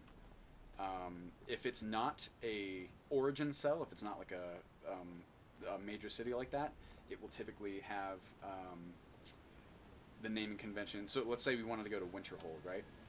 You go to Winterhold, that would be COC space Winterhold exterior, and then you can follow it up with 01 or 02. That'll take you to somewhere in Winterhold, typically. And that's how most cells work with their naming conventions. That'll even take you to like dungeons. So you could say like COC space Embershard Mine exterior 01, and I guarantee it'll pop you right towards Embershard. Riverwood is actually one of the few places in the game that does not adhere to those naming conventions. Riverwood, if you want to get to Riverwood, you just type in COC Riverwood, and it's one of the few settlements in the game that behaves that way. So what else can we talk about? Some plan features. I talked about bathing in Skyrim. Ooh. Beautiful. Look at these fucking god rays. God, snowfall just really is absolutely gorgeous. Oh, you know what we can do is we can show off the nighttime lighting. That's really nice in Riverwood. There's a couple of cool things. Hold on, let me check this text message. My buddy Adam might be joining us for the tail end of this stream because he is flying in from Baltimore. This is my good friend who goes to Johns Hopkins. He's a good boy. Oh my god. That is just absolutely gorgeous. So we can talk about lighting changes a little bit. Snowfall weathers, the nighttime lighting, especially in areas like this that are very forested, is going to be... It's still very, very dark. You can expect nights to be... Oh my god, dude, Embry? It's like, what time is it right now? It's 3:56. Well, it's close enough to 5 o'clock, right? Buddy. Whoa.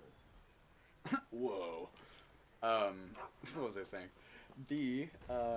Oh shit. Also, I don't think I picked up the thing I was supposed to pick up. Oh, it's just a letter to Riverwood.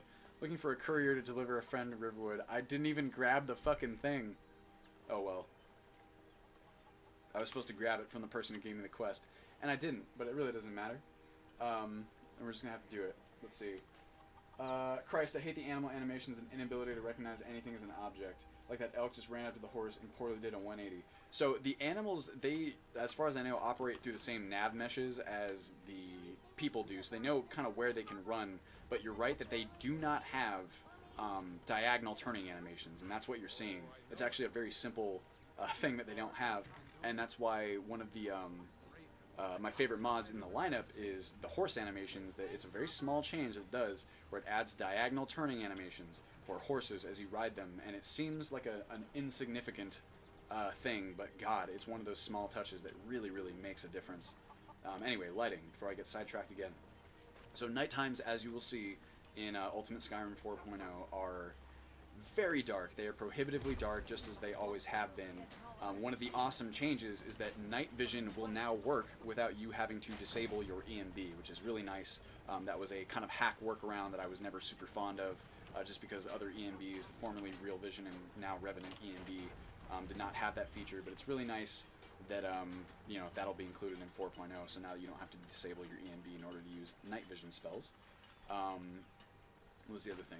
There will be more ways than ever to kind of, you know, manage the nighttime, even going in places, going around, because of all like the different ambient lighting changes. In the frozen north, you'll have this really fun effect where a lot of the time at night, you'll see either Master or Secunda will come up over the sky and just be, you know, these are massive, massive moons that would reflect a lot of light. And they do, and that light will be reflected by the snow. And so ironically, or maybe it's not that ironic, one of the brightest areas at night will be anywhere in the north, especially if there's an aurora, because of that ambient light. And it's actually kind of possible to navigate the nighttime a little bit better when you're in the north, but if you're down here in the south, it's very tough, because there's, you know, it's all forest and trees and grass and nothing to really reflect that ambient lighting, which is really interesting, the fact that it works that way. Riverwood is actually, this whole thing is more of a tech demo than anything else, isn't it? Ugh. I love Riverwood. It's one of my favorite areas, and especially with E-tax changes. Well, that's something we can talk about too. So with the Hunterborn integration, one of the challenges was unifying, we'll say, all the different ingredients from all the different mods. Because of the nature of Skyrim modding, and because everything is so modular and kind of has to be self-contained, a lot of mods, like ETAC for example, that will want to add in new ingredients or new foodstuffs will have to have their own proprietary recipes, and a lot of the time their own proprietary ingredients to go alongside that. So you'll have these strange situations where, for example, Hearthfire flour will not be usable in ETAC recipes that require flour, even though it's just flour. Flour's the same no matter where you go. Same thing, the inverse is true as well. If you're trying to use a ETAC flour for a Hearthfire recipe, and by flour I mean like breaded flour, not like flours like these, you won't be able to do that. So it's just it's something that just reminds you that you're not playing a contiguous experience. But luckily, with something like Ultimate Skyrim, where everyone is kind of working on the same base installation, that's something we can fix. So that is completely fixed in 4.0. It's going to feel a lot more contiguous, hopefully, and I think it's going to make a big difference. It's a small change, but it makes a big difference. Just all kind, and that's just kind of the tip of the iceberg in terms of those contiguity changes that we've made. Let me grab a drink of water here. Oh my gosh, Embry. Are you listening? Hard not to.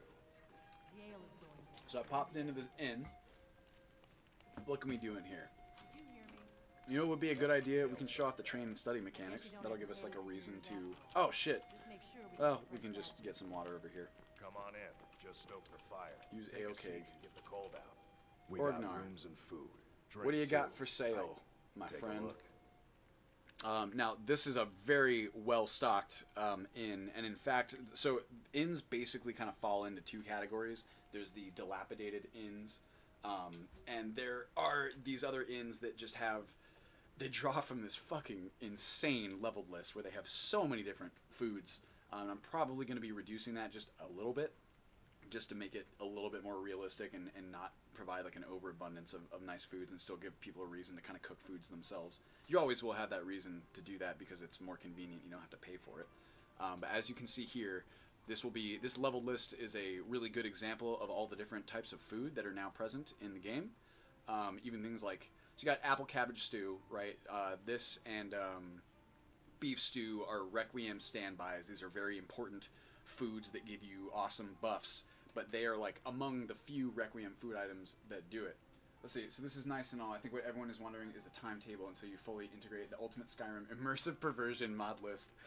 Oh boy, that is just so not my shtick, you know. And like oh man, I mean, sometimes I've been on the Nexus and I've seen you know, the latest booby body mods that are, I thought they were supposed to be filtered from the front page, but I don't think they are anymore. At least some of them seem to slip through. I gotta say, I get it at least a little bit. Or I've seen some of those mods where I see like the character models they have, and I'm just like, all right, that's pretty hot. I gotta admit, but I don't know. It's not my own personal cup of tea.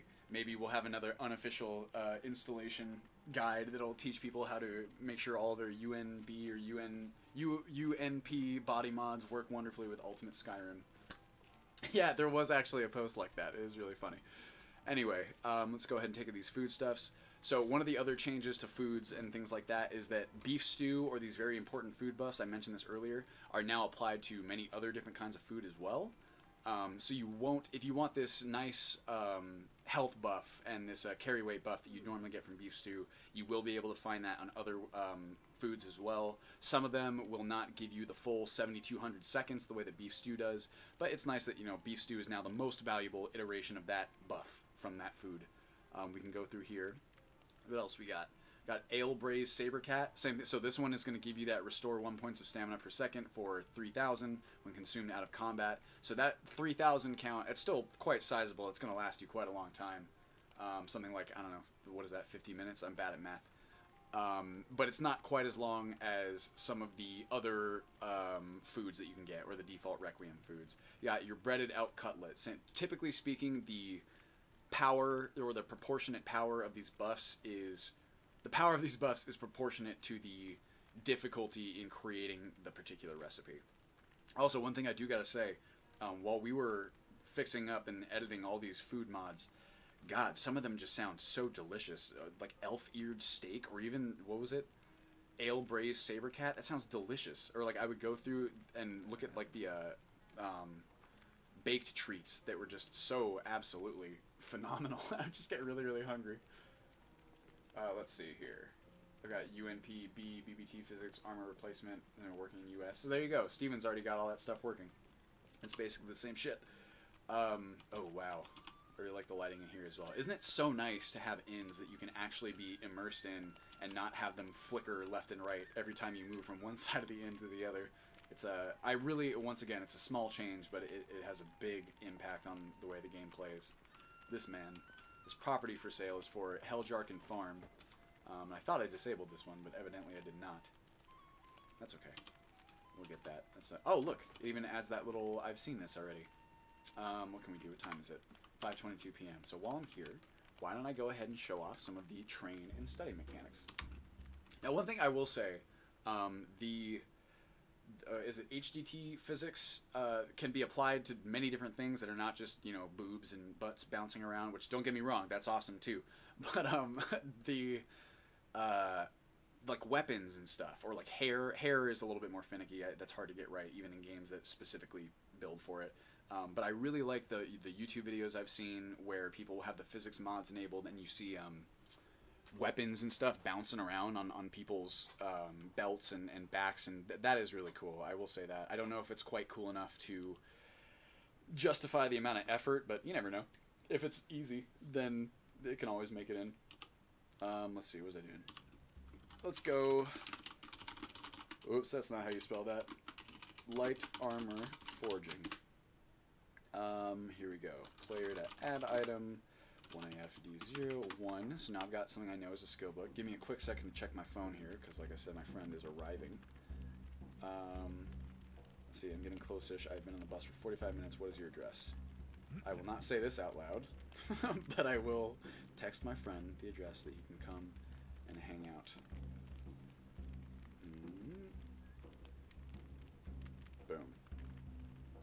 I'm a little bit wary about that. I was talking to a friend of mine who's also a YouTuber, and just there's so many little things you gotta watch out for. Like even mentioning like what restaurants I go to where I live is potentially dangerous. You never know who's listening, what kind of enemies you make as a Skyrim YouTuber. Am I right? Like obviously the most contentious type of YouTuber. Alright, so while we're here, we got light armor forging. So not only can you see that we can read this in real time, you got my boy Embry who's cooking something over on that fire. This is a skill book, so if I say no, do I want to study this skill book, I'm going to exit out, and that's going to give me the normal skill increase that reading that book for the first time does. That's going to happen no matter what. Let's see here. But what you can do is you can pop this open, and I can say I want to study this. Well, actually here, so we can see for reference. Let's see where my smithing skill is at right now. And I believe the fact that I'm hungry and thirsty might impact my ability to study, but we're not going to worry about that at this moment. That is not what I'm going for. What do I have set to skill menu? Who cares? I'll just do it the normal way. Skills. Let's go to, that was smithing, right? So we got smithing. You can see that my skill is fairly close. I don't have a whole lot of experience for this 6 to 7 skill point. So, let's see here. Why do I keep hitting that button? Light armor forging. We are going to study this skill book, and let's study it for something, a small amount of time. 3 hours is not very long. Let's go 4 hours. So it's going to give me this nice little transition here. Blam, boom. 4 hours have passed, and that probably won't be enough to skill me up. Ooh, it's a lot darker. It's a lot later now, and we got all the local townspeople in here to hang out at the inn. God, is this not just the coziest thing you've ever seen? I really do love just hanging out here and talking with everyone, or I don't know. Gatto and I have talked about this before, where I think both of us have a tendency to really just talk to everyone, because we really like to immerse ourselves, but it results in this very slow play experience compared to most, I'd say. But Ultimate Skyrim is my attempt at kind of forcing everyone to slow down and really smell the roses, so to speak. But anyway, let's go ahead and check our skills and see how much we've progressed. So that's almost nothing. It is something, but it's definitely impacted by our needs, I want to say. Also, there are penalties for using those train and study mechanics that prevent you from just cheesing the thing wholesale. You'll be able to see, like if I keep doing that, I should have an active effect here. Let's see, depleted magicka, training fatigue. Your recent training and study sessions have left you fatigued, reducing your magicka by 40 points. Sleeping for several hours will recover your magicka. So the more times you do that in a row, the more time, or the longer you spend studying, the greater your fatigue will be, which kind of prevents you from spamming it. So you will have to sleep, you will have to take care of your needs if you want to be focused and ready to train and study. And that prevents you from cheesing it, because it's like, okay, well, where are you going to stay?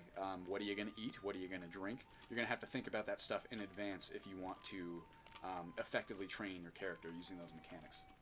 Let's see. What mod causes the whiteout effect? I've just never seen it in my games. That is, I believe, Train and Study's kind of own proprietary thing. I believe that the carriage mod also uses it, which is CFTO, I want to say we're using. So let's go check out some of the lighting outside. There was something else I was going to say. I don't remember what it was. Oh, it's snowing a little bit. Ironically, the snow weathers are a little bit brighter. Oh, it looks like we have an aurora too, which is going to affect our brightness level. Let's go ahead and wait for 2 hours. Right? Still pretty bright out. Those auroras really do add like a lot of ambient light. What I can do is, just to show this off, I'm going to go ahead and give us some clear weather. And you can see that it's a lot darker, and that night sky is just absolutely wonderful. I don't know. There's something very special and atmospheric about these forested areas at night. I think. Oh, Gatto says the EMB. Oh, the EMB is what's responsible for that whiteout? That's so cool, Gatto. I did not even know that. I was wondering why I only started noticing it happening recently, but I guess that makes sense. It's like, man, I don't even know what's in my own installation sometimes. Alright, here we go. We go down here and get a nice drink of water, because we've been very thirsty for a long time. And give me another drink. Just a little bit more. There we are. I'm feeling well hydrated. Still a little bit hungry. As you can see, based on this level of light, it's very dangerous to go adventuring at night unless you have some sort of night eye ability or unless you are very, very observant. As you guys know, the game is very... Oh, God! Look at these guys going. Here, how about we do this? Just to kind of show off the Hunterborn mechanics. So we've got a dead elk here. Now you can pick it up. So this is kind of the... Oh, too heavy. You'll have to field dress it. So this is too heavy for me to pick up. You can field dress, and that's going to take some amount of time here. It's going to jump forward, and then what time is it now? 1:32 a.m. So that took me some amount of time. You can see here that the texture's changed. That's because of automatic variants and the way that Hunterborn interacts with automatic variants. That's something we will be fixing for the full release installation.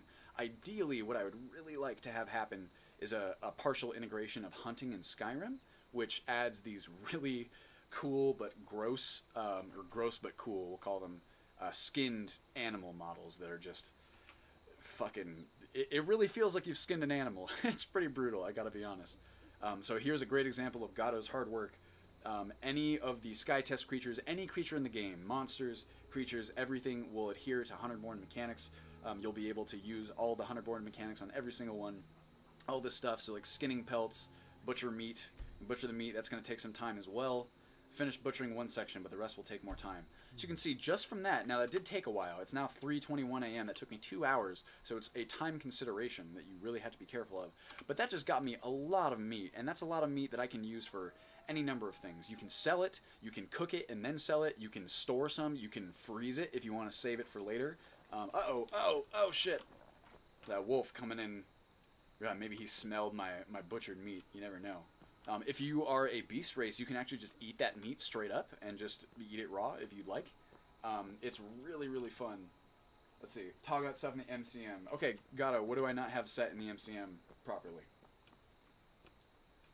That's going to take a quick delay, so I'm going to wait for his input here. It's automatic variant. Oh, yeah.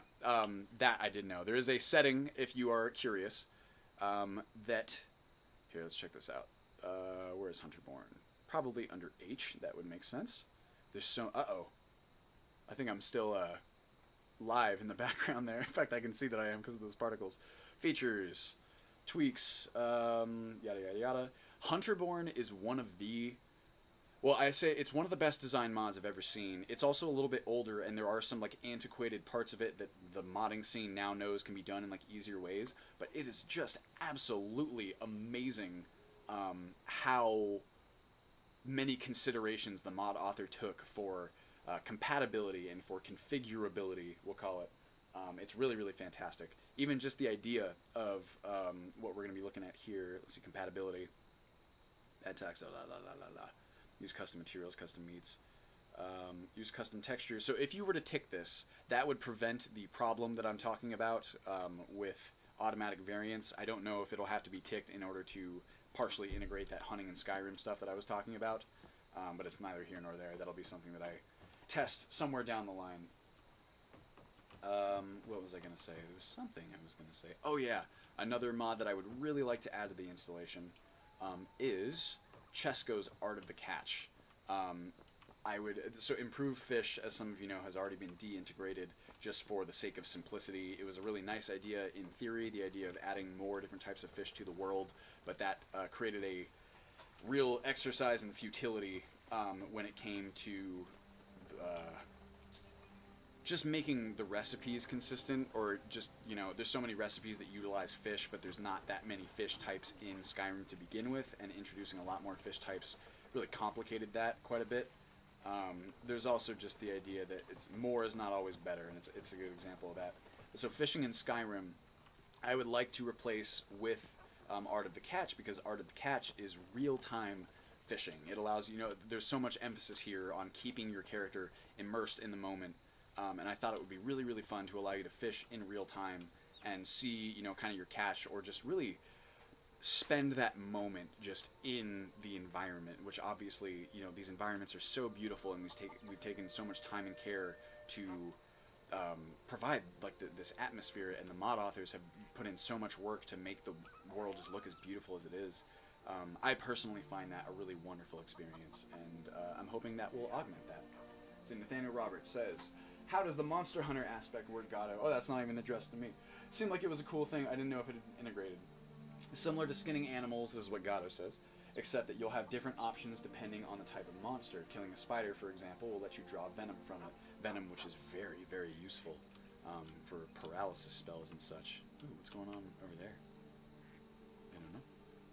Let's pop into this inn. Why don't we just go ahead and take a nice nap for the... Come on in. Just stoke the fire. Take a seat and get the cold out. We'll do Orgnar. Why don't we go ahead and talk to Marthe Antoinette, and we're going to bind our soul to this location just in case we die, because then we can actually take a look at the new death mechanics. I'm going to talk to this bad boy. We got rooms and food. Drink, too. I cook. Ain't much else to tell. Tight.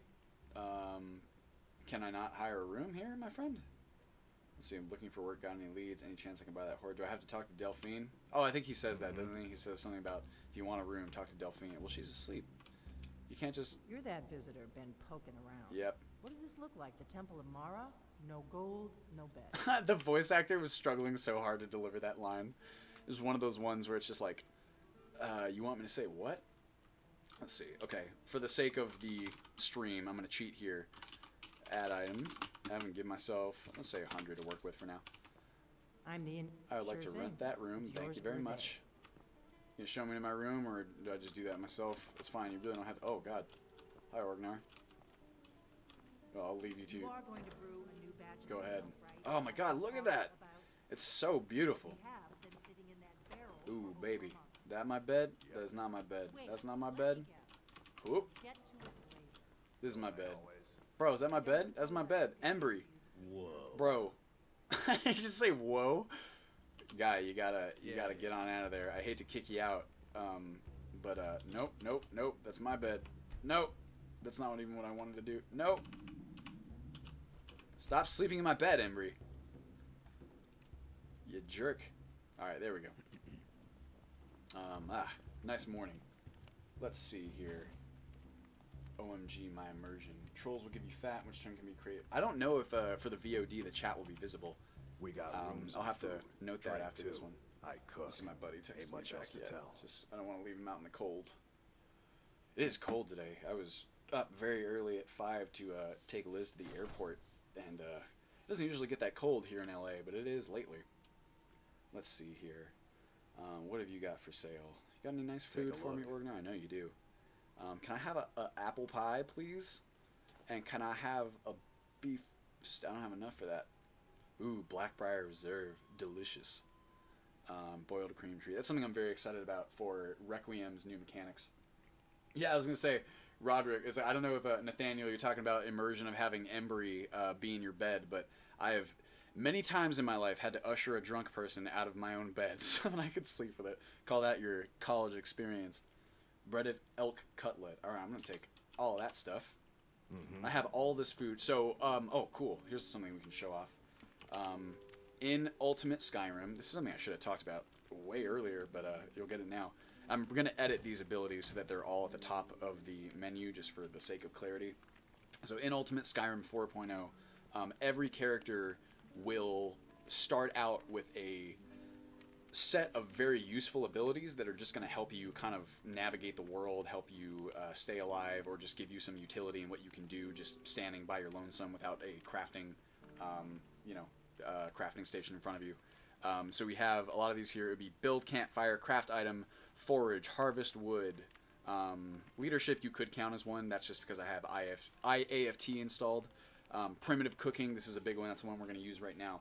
So one of the awesome features of Hunterborn is that you can now cook basic meats. Like if you have a meat and you have a source of fire nearby, it will automatically detect any source of fire in the game, or almost any. If you ever see one, please let me know and I'll make sure it's picked up as well. It'll allow you to just basically cook that item on a stick, and you don't have to make a campfire, you don't have to make a cook pot. You can just cook it the way that you would if you were in a situation where you had meat and you were hungry and you had a fire. If you were in real life, there's no reason why you wouldn't be able to cook that food. So it's exactly how it is now. We'll go ahead and use that as an example. So right now you can see that I can make elk steak because I have like fucking 22 raw elk venison. You can see all the different kinds of stuff. Some of these are duplicates, which I need to go in. One of the if you are one of the patrons who are using the early build of 4.0, the big crafting overhaul that I've been speaking about is still in progress. There will be parts that are feature incomplete, or you might see duplicate recipes like this. It's very daunting to comb through all of the constructible object recipes in the game, but it is something that I'm really excited about. In fact, I would just go so far as to say, all the new features that are coming in 4.0, that might be my personal favorite. Just because I love crafting gameplay, I love Minecraft, I love Stardew Valley, I love any kind of survival sim with crafting to it. I really love the default kind of crafting systems that Skyrim incorporated in the game. I love crafting gameplay. I think it's a lot of fun and a great way to encourage players to actually collect stuff and give a shit about that collecting gameplay that we talked about before. But it's so scattered as it is. It's not anyone's fault. It's just when you have a million different mods that all want to give players cool items to craft, and all those different mod authors have different philosophies as to how crafting should behave with their mod, naturally you're going to end up with a million bajillion different kinds of crafting recipes. The stations, crafting stations, will be used in all different number of ways, and it's all very confusing and inconsistent. So this big crafting overhaul is something I'm very excited about. I'm very excited to have easily understandable, unified crafting mechanics. I'm really excited for each of the crafting stations to have a clearly defined role that does not step on the toes of any other crafting stations. This is all kind of geared that way. So let's go ahead and craft up some, or cook up some elk steaks, so we have some delicious food, and then we'll go wandering around in the forest, shall we?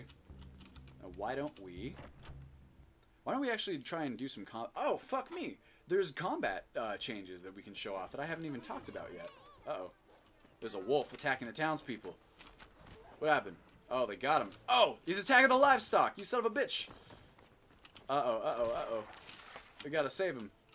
They get him? Oh my god, did the cows, like, do... Oh, got one of the cows. What if I just field dress this cow, like, right in front... Oh, you having a hard time there, buddy? You got it. Oh, they're so cute. Oh, they do not detect their friend's dead body. Also, dead body collision, this thing that allows me to kind of bump into there, that's another one that might go in the 4.0 version because of weird things like that. Enemies do not, or sorry, AI do not detect the bodies as part of like the nav meshes, so they'll end up stepping on it and it'll look really weird like that. Also, as some of you know, Skyrim's physics are very, very wonky, and you can actually end up killing yourself very easily, or other NPCs can kill themselves very easily on solid objects like this. So I might be getting rid of that one, even though it's a nice idea. It's a nice concept, just a little bit difficult to execute. Skyrim's got limitations, man. We work with what we got. Anyway, we're saying something about... Yeah, I know, Gato, I'm sorry. For me, so much of Skyrim is about wandering around and just immersing myself in the world, but actually there's a lot of fun combat changes too that we can talk about. Why don't I go ahead and give myself some delicious apple pie, and then I can eat my... Oh, let's start with a charred skewer meat. Am I full? And we're gonna go get a nice nice delicious drink of water. God, that's beautiful. I take a drink from the nearby water. Alright, and we're all nice and equipped here.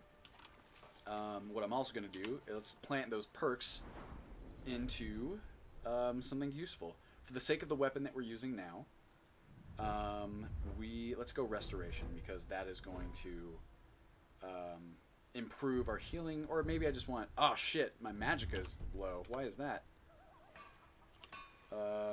Is it because... Oh, wait. Why is my magicka low? Depleted magicka training fatigue. Sleeping for several hours will recover your magicka. We did that. What, we gotta sleep for more hours? Okay. Let's go ahead and check that real fast. 12 a.m. or 10 a.m. 12 a.m. I'm gonna run back into this inn real fast. That should be... We slept for more than long enough, I think. How fatigued was I before? Come on in. Just stoke the fire. Take a seat and get the cold out. Thanks, Orgnar. Alright, let's give it 3 more hours. That's gotta be more than enough, right? Because we are gonna need those magicka bonuses. Oh, did I didn't eat my apple pie already, did I? Can't remember. I think I did. Ah, I did. Well, I still got this breaded out cutlet. Alright, now let's make sure that I don't... Why do I have this depleted magicka? That is not working correctly. Sleeping for several hours will recover your magicka. We got to figure out exactly why that's happening, because that is a problem. That training fatigue should not be lasting that long. We've already slept like 12 hours. If anything, I can get rid of it manually. Okay, I'm feeling good. Depleted magicka. Okay, something's wrong there. I'll have to see about that. That's a bug that we're going to have to fix in future versions. Now it's going to be dark. Let's see here. Limitations and constraints that help to funnel creativity in useful directions. I definitely agree with that, my friend. At the end of the day, Skyrim is still crazy successful and played after 6 years. It absolutely is, and I consider that really just a testament to the modding community, because it's like, God knows I would have stopped playing Skyrim after 60 hours if it weren't for mods. Alright, well, let's see here. I don't know why that's happening. That's kind of upsetting me. Aside from that's just happening because I'm walking. Depleted magicka, training fatigue. So here's something we can do. Help training fatigue. Oh shit, that's a lot of different ones. And I don't know which one I currently have. Okay, well here's what I can do. Oh, what are you doing here? Come over here. I'm gonna get you. Stop running from me. Like the Sky Test AI changes are so cool. Like solitary wolves like this. Oh, it's so fast. They'll run away from you because they don't have a wolf pack behind them. But they'll change their patterns based on how many wolves are around them. Where'd he go? Oh, well, it doesn't matter. Why don't we... Oh, we could venture out. It's a little scary to go out. It's already pretty dark. There's a nice little snowfall coming in here. I keep getting sidetracked. What was I saying? Let's go show off the combat changes. There's one character in particular I know I can do. Oh yeah, that's what I was going to do. Let's see if I can get this training fatigue off of me. There's me, Drillas. Extra info window, tab. And now I'm going to active effects. Active, powerful, exposure warm, inactive, depleted magicka. Here we go. Magic ref, yada yada. Elapsed. 140, magnitude, negative, inactive, false, hide new UI spell ID. Alright, well, we'll try it. Remove spell. That can't be correct, though. 8000123 Yeah, I didn't think so. Well, that's annoying. What are we gonna do? Not a whole lot we can do about it right now, but I can still take this other perk.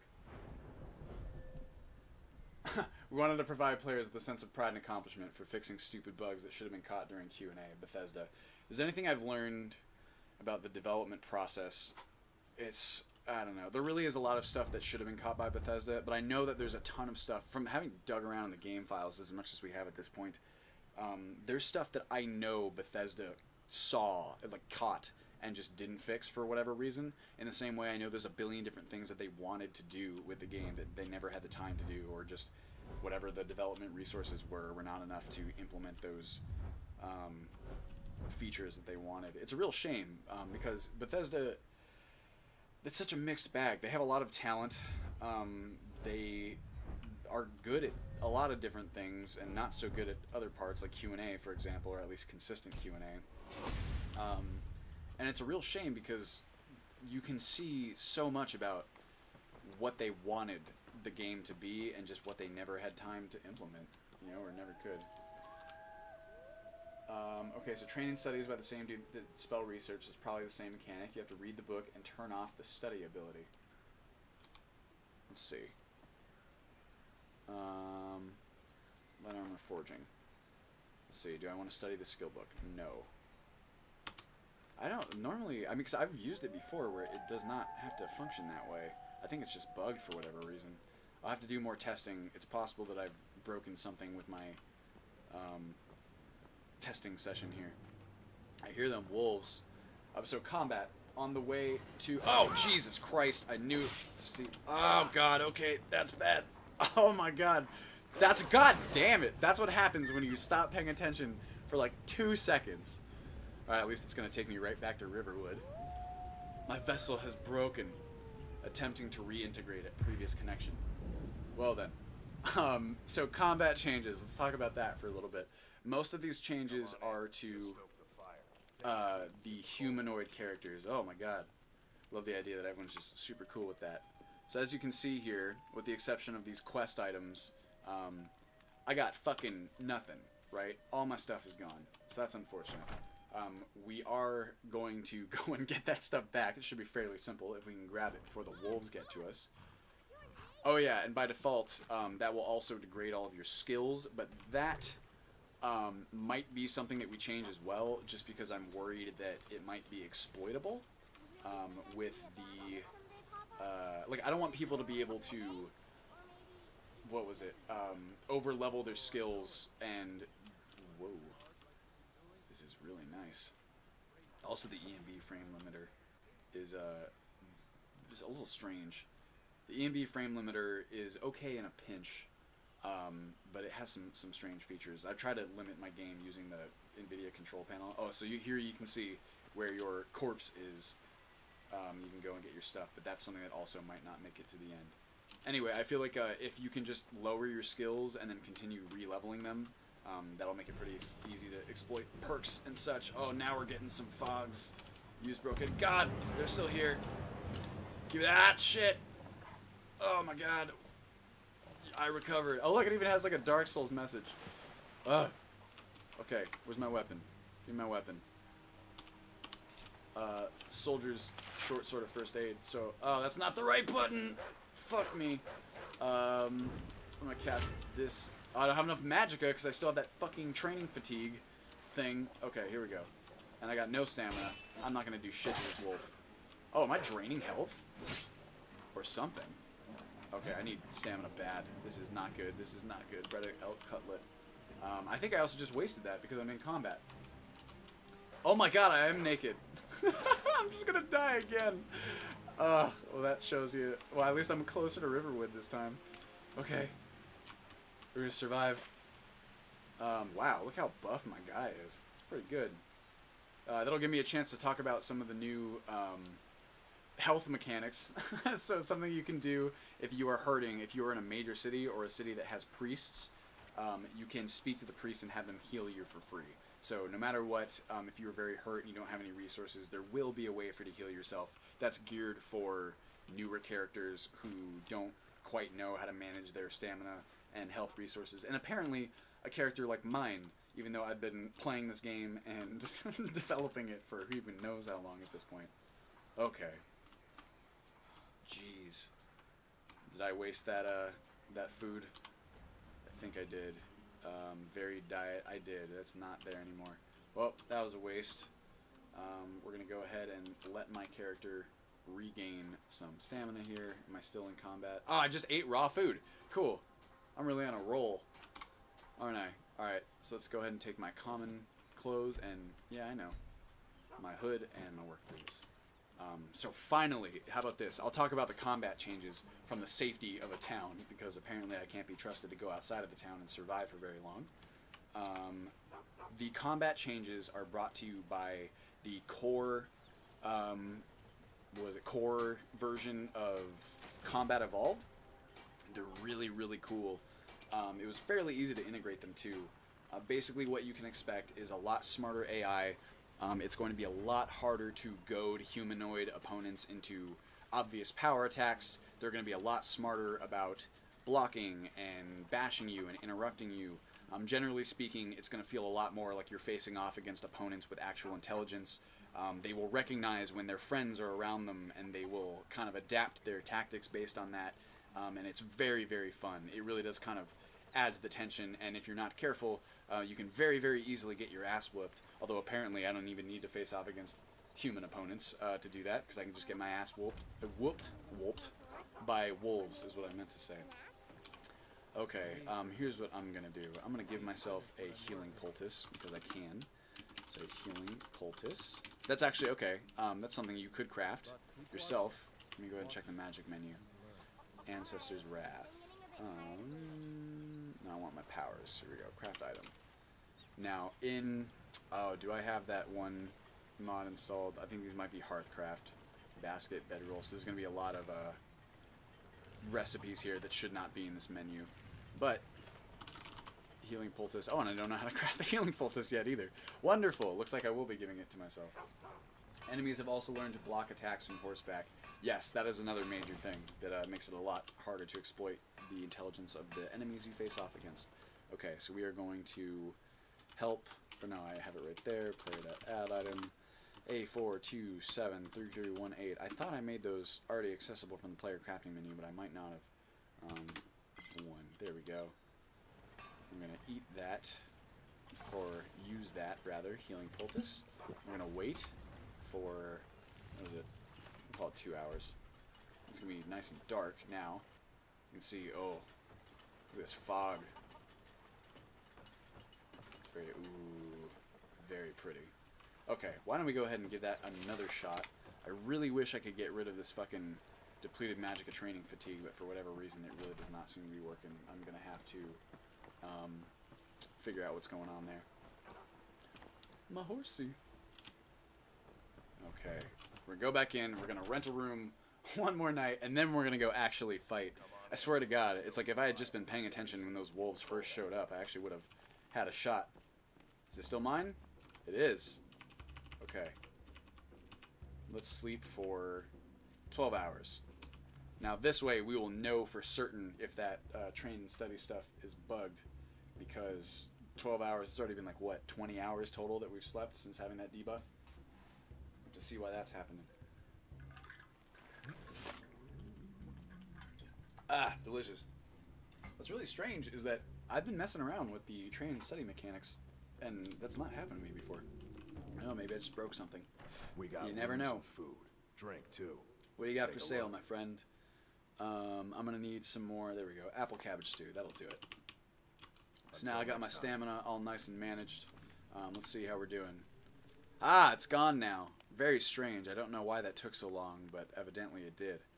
Mild hunger, mild thirst. So we're going to take our food. We're gonna pop that apple cabbage stew, and then why not some elk steak as well. Now we're nice and full, feeling well sated. Let's see here. Gatto says, heavy armor users will turtle down and block, and light armor folks will usually move out of the way. Yeah, it actually is crazy how much smarter the enemies will behave, and this is what I mean when I say it really feels like a whole new game in terms of combat, which I'm very excited about, despite combat being very little of what I've shown off here. What was I going to say? Something about... Oh yeah, so this is something that I think Requiem veterans will be very happy with. The combat changes are strictly reserved for AI and their choice of attacks and how they move around. Any of your other kind of Requiem handled values, things like you know, armor penetration multipliers or stamina degradation, all that kind of stuff is left to Requiem to handle and works perfectly with these new combat evolved changes, which I was very happy about. It took a little bit of tweaking to get it to where we wanted it to be, but it's pretty awesome. Alright, you fuckers. Okay. Washing Bear says, I guess reading the book again and selecting no, turn the training off to allow the debuff to drop. I really don't think that's what's happening here. I think there's some sort of other problem that occurred, because in my testing, it's never required me to do that in order to... Oh, God. Oh. Ow, that still hurt. Quite a... Oh, I forgot. I have no armor. Well, it looks like I'm going to potentially die again. Oh, God. I keep using the spell. Oh. I still don't have enough magic. There we go. Give me that nice heal. God. Just shows you how intense combat can be when you don't manage your resources. Let's go ahead and get my stamina back. And I am healing, albeit very slowly. Oh. Oh, there it is. I'm dead again. Wonderful. Maybe I should give myself some actual armor. What do you guys think? I could purchase some. I've given myself everything else. I might as well. It's not very good at showing off the combat changes if I'm constantly dying, so I'll go ahead and do that. Let's see, I guess reading the book. Oh, I read that already. Hey, what's up, guys? I'm back here again. I may or may not be naked, and by may not be, I mean I totally am. I'm also invisible, at least for... There I am. Okay, so why don't we... It says I become a little dimmer. It's not very nice. Why don't we give myself some actual armor here? I don't have any perks remaining, do I? I've also degraded my skills quite a lot. Heavy weaponry, heavy armor 3. That is... Ah, well... I'm going to give myself some conditioning. We'll do heavy armor just so that way I'm not completely dead in the water and I'll be able to withstand some hits, hopefully. So, what's a... Give me like a basic set of iron armor. Go player.add item. Go up.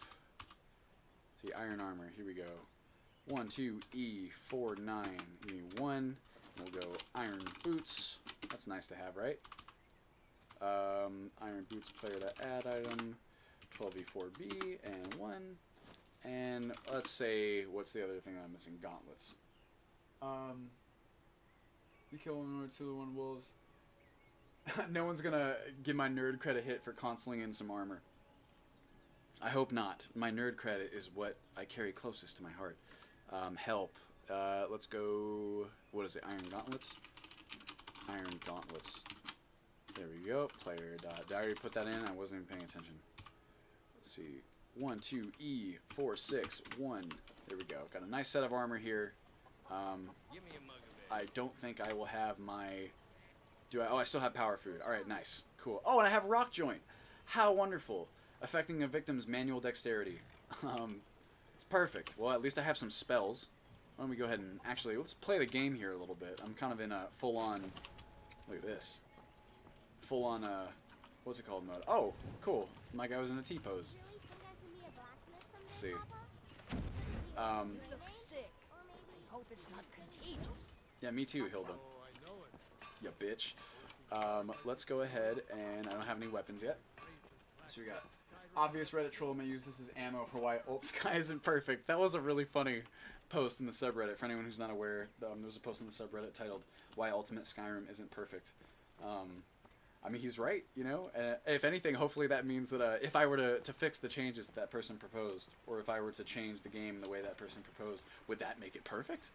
Because that's quite the lofty claim. I wouldn't even say that. Oh, that looks so beautiful. Oh, that's another feature that I would like to implement if I can. This is part of the partial integration from hunting in Skyrim. Give me that. The traps that allows, and they don't work traditionally. The problem with Skyrim and trying to implement traps, several mods have tried to do this. Implementing player usable traps, for example, the bear traps that you'll see scattered around every so often, or any of those kinds of things, allowing the player to craft and place them. It seems like a good idea in theory. But the problem is that Skyrim AI, enemy AI, is not geared. There we go. That got him. The enemy AI is not geared for avoiding those kinds of traps, so it very quickly becomes cheap. That's not what I'm talking about implementing. Hunting in Skyrim has these really cool traps that function a lot more like, they're just kind of like nodes that you can place, and whether or not you trap something will be determined by a number of factors like the location or just the time of day. But it's something nice where, let's say, if you are playing a hunter character, you can drop a couple of traps in some areas where you think wildlife might be present. You can go off and do exactly whatever you want to do for that day, whether you're training on a target dummy or just honing your skills that way, or maybe you're going off to plunder a local dungeon. Just whatever you're going to do that day, or maybe just going fishing. You can come back at the end of the day and you can check to see if your traps have caught any food. And then those are also the animals that they catch will be. I don't want to say susceptible. The hunter-born mechanics will apply. Alright, so let's see. Hello, my friend. Looks like he's wearing light armor, I believe. It's kind of hard to tell with the brigandage. Is that how you pronounce that? Brigandage. Let's see here. So here's what I'm going to do. I'm going to blast this guy with some frost, because now he's going to be nice and slow. Hopefully. Oh! Ow. Oh! Whoa! What is that effect that I'm doing, I wonder? Alright, baby. Oh, he's done. I gotcha. Oh, so this is something... Actually, Gato, while I have you here, sorry I don't speak while I'm talking like that. I would like all 6. Thank you very much. Or sorry, I don't speak while I'm talking like that. Sorry, I don't speak while I'm fighting. I'm really not good at multitasking, if you guys can't tell that by now. I'm surprised I even managed to survive as long as I did with Hilfred in that Let's Play series. But while I have Gato here, there's a bug that I would like to have us figure out, whereby death is highly overrated. Seems to be conflicting with Requiem's default flee mechanics, where enemies can flee and get scared and you can search them. So hopefully there's a workaround for that, because it would be really nice to keep it going. I really like that mechanic a lot. I like it because it's very important from a roleplay perspective, which makes perfect sense as to why it's in Requiem, since it is the role-playing overhaul. You can not be a murderer, which is really nice.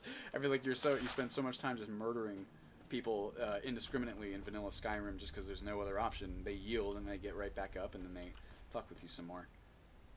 You know what? You know what I'd actually rather do than go to Ember Shard? Here's what I'm going to do. You guys give me a moment. In fact, this is going to have to be one of the last things that we do, I'd say. Or in fact, here's what we'll do. Something I would like to show off, in addition to what we've already shown off, is the dungeon darkness. And I think what I'm going to use to show that off is Bleak Falls Barrow right now. And also we can look out across like a vista, which is always very fun to do.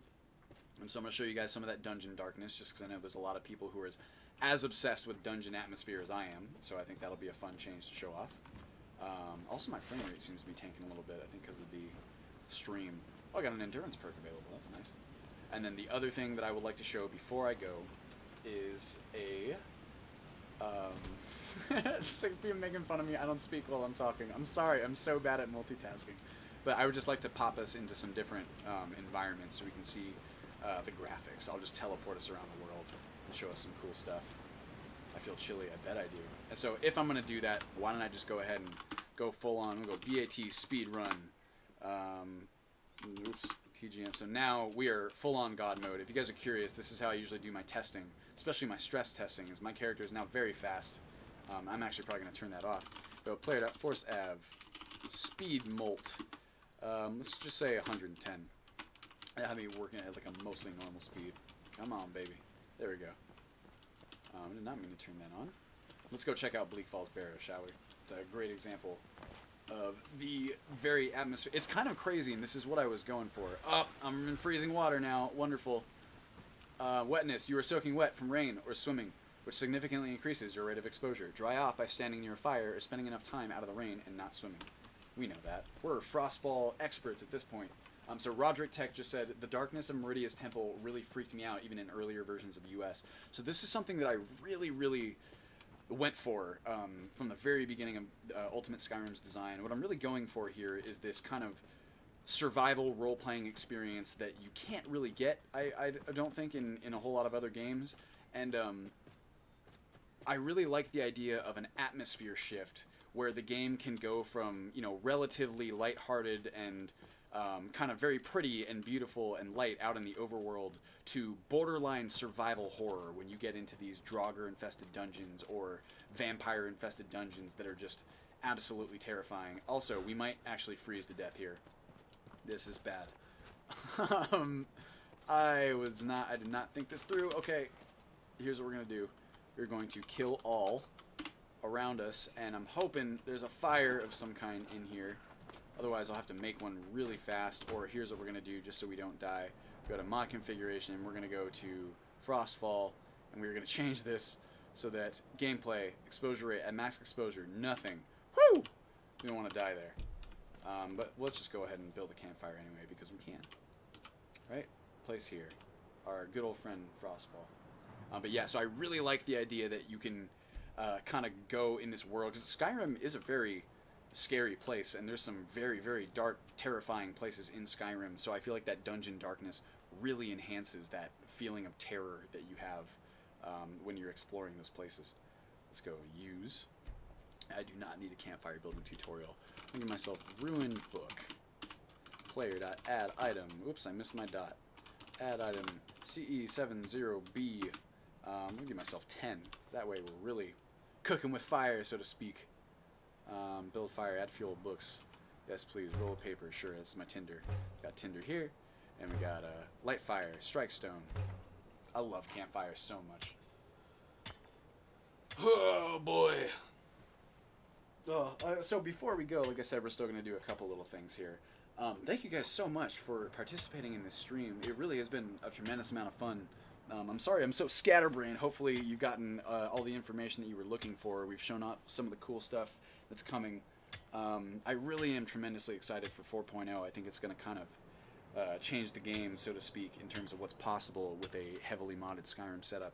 And hopefully we can ease the installation even more we have a couple projects going on in the community that should help that quite a bit, but I am not working on them myself, so I can't speak to exactly when they'll be finished.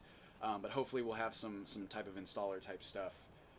At the very least, I will be going through, and I have a lot of notes on the installation process as it is now. A lot of areas where people seem to get caught up, or when things are unnecessarily confusing. Excuse me. Some areas where I can kind of take a little bit of extra time to elaborate and help players who are experiencing some installation issues, just making things more clear, which is what I would like to do.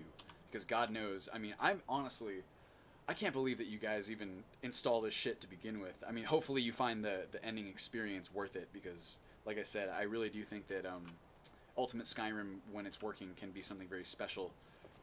But it is such a pain in the ass to install, so I'm very much looking forward to the day when that is no longer a consideration.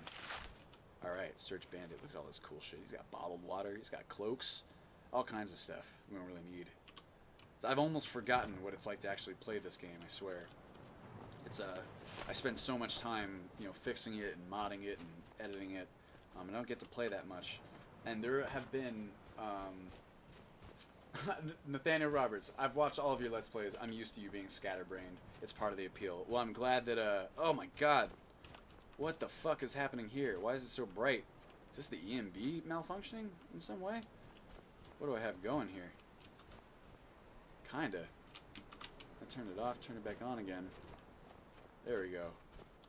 That is odd. Maybe God knows what's going on there. But yeah, as I was saying, I feel like it can really be, or maybe that's something to do with Frostfall? I don't know. It looks like that EMB thing kicking in. I think it can be a really special experience, and there's times when I actually get to sit and play test where, I don't know guys, I'm just so incredibly excited for what 4.0 will be when all of the planned features are implemented. I just think that it's, like I said, like I don't want to talk it up too much, but I think it's kind of unlike anything else that you can play out there, and I hope you guys agree. Alright, so let's pop in here to the Bleak Falls Barrow, and what you'll see. Snow blindness, is that what's happening? That is that the blizzard blind or whatever from Wet and Cold? 'Cause I thought I turned that off, but I suppose that might be some sort of proprietary feature of snowfall weathers. Night eye sensitivity is a bit sensitive by default. Oh. No, I didn't know I was activating night eye. Must have done something. So lights turned out in 11 seconds. So we might be able to take these guys on at the very least. Let's see.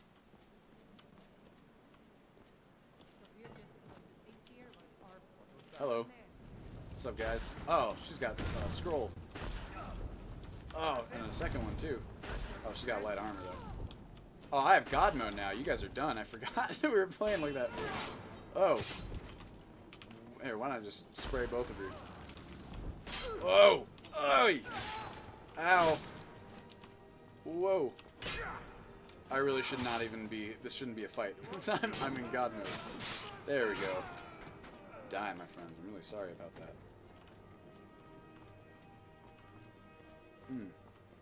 This usually is darker than this. Maybe it's because it's nighttime? Let's see here. What time is it? 11:23. Maybe because it's... What's it called? It's late. This is not correct. I don't think... Oh my god. Look at those spider webs. So none of this is usually visible. I don't know why it would be right now. It seems that we've got a couple of different buggy things going on here. I'm going to go ahead and wait for a few hours to see if this changes based on nighttime. But I know this is almost... Oh, wait, shit. There we go. Maybe it's something about my adaptation. I don't know what was happening there. As you can see here, it is very dark. This is what I was expecting. I don't know what was going on there. Some sort of error or something, maybe with either the EMB adaptation or the DSIDD taking a second to kick in. Let's go ahead and give ourselves a torch. Or actually, how about a travel lantern?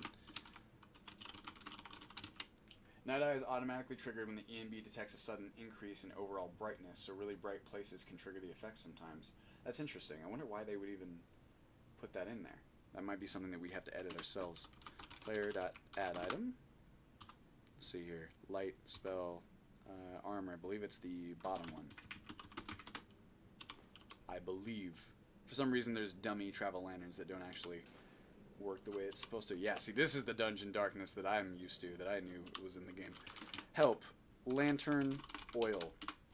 Player add item 6C00230. As you can tell, I do this kind of stuff a lot. Here we go. Add oil to my lantern. There we go. Now right now it's set to the very brightest one. I was using that for testing purposes. I think I may scale it back down to the second brightest one, or either it's on the second brightest one. Let's see here. Wonders of weather. No, wearable lanterns. General. Radius. Yeah, see. Try this one out. There we go. It's a little bit more reasonable. Otherwise it's too bright. Or, you know, people can kind of do that as they will.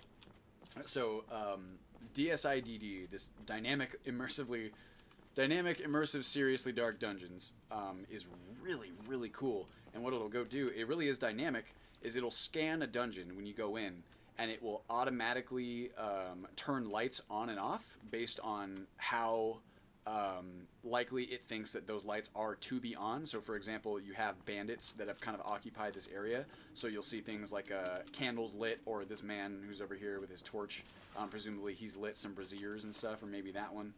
What's up, guy? Oh, he's supposed to do his little thing. What's up? You done? Oh, wow, look at us, 2 peas in a pod. Ouch. Oh, baby. I'll carve you to pieces, my friend.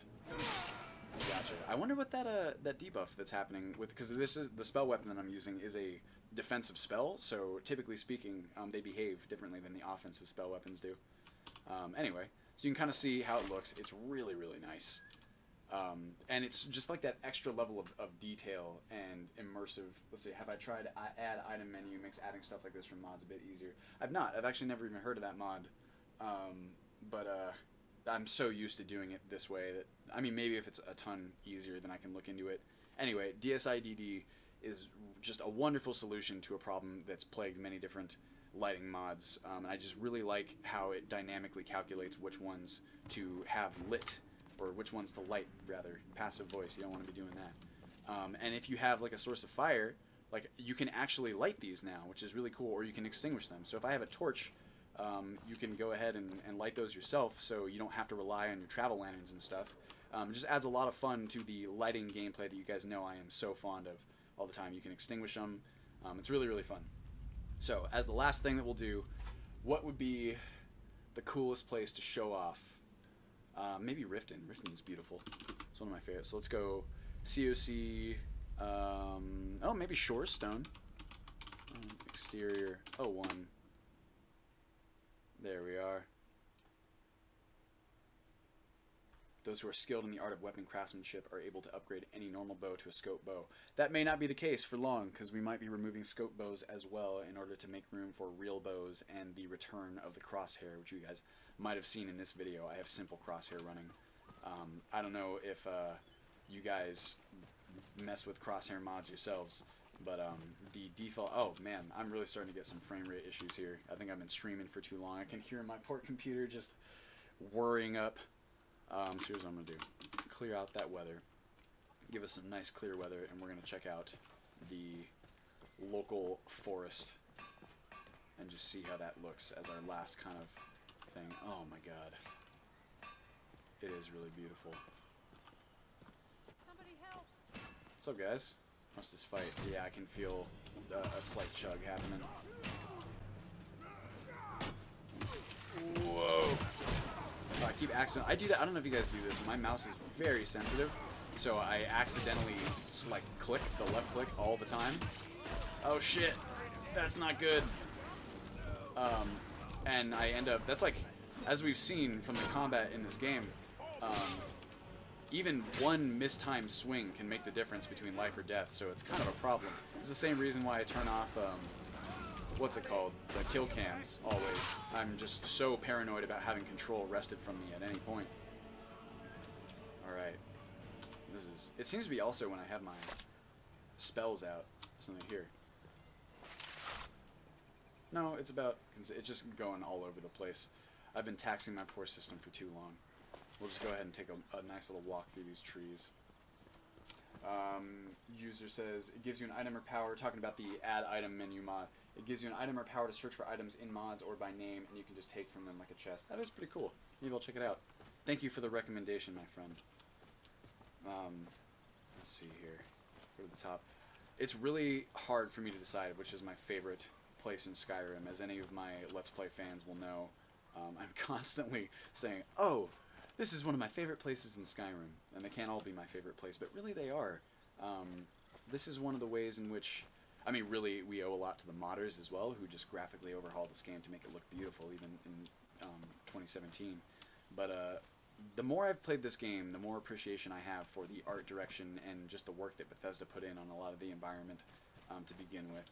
So it's definitely a joint effort, and the result is just this beautiful world that is just an absolute pleasure to inhabit in any way, shape, or form. And I suppose you could say that is ultimately the philosophy of Ultimate Skyrim as well, is to transform the world into an even more engaging place to be, to really get you to want to go out and experience what it has to offer, or just spend time in it in any way you prefer, whether that's adventuring or looting or just hanging out in towns or making a farm or fishing or just, you know, anything you conceivably could do in this world. I want you to be able to do. I want you to have a tangible reason to do it that will impact your gameplay experience. And that's kind of my shtick for this one. So I'd say at this point, it looks like my buddy's just about arrived, which is really nice. That is perfect timing. And once again, thank you guys all so much for joining me on this stream. I promise they'll get even better as we go along. I'm still very new at streaming, and hopefully, well, and also it'll get even better as 4.0 comes even closer to completion, because then even more of the features will be complete. We won't have as many feature incomplete things or bugs that we can work out. Any of you guys, all of you who are able to watch this video right now, you all have access to the beta. So if you want to take a... also, I just saw Gato. Like, Skyrim is one of my favorite places in Skyrim. That is something that I would say, my friend. It really is. Yeah, like, if you want to get that installed, we have a lot of community members who will help you out. Sometimes I'm in the Discord as well, and I can help you out if you have specific problems. We're always looking for feedback. We're always looking for ideas. And I'm really excited to get you guys 4.0. And honestly, I don't want to talk it up too much, but I have a lot of plans beyond 4.0 as well, and you can bet that I'm not done at 4.0. So thank you all so much for attending this stream. I will see you in the next one. And please feel free to reach out to me on Patreon or on Discord or on the subreddit. You can reach me in any one of those places if you have feedback or if there's anything you'd like to speak with me about. You know you always have my ear. So thank you so much, and I will see you in the next one.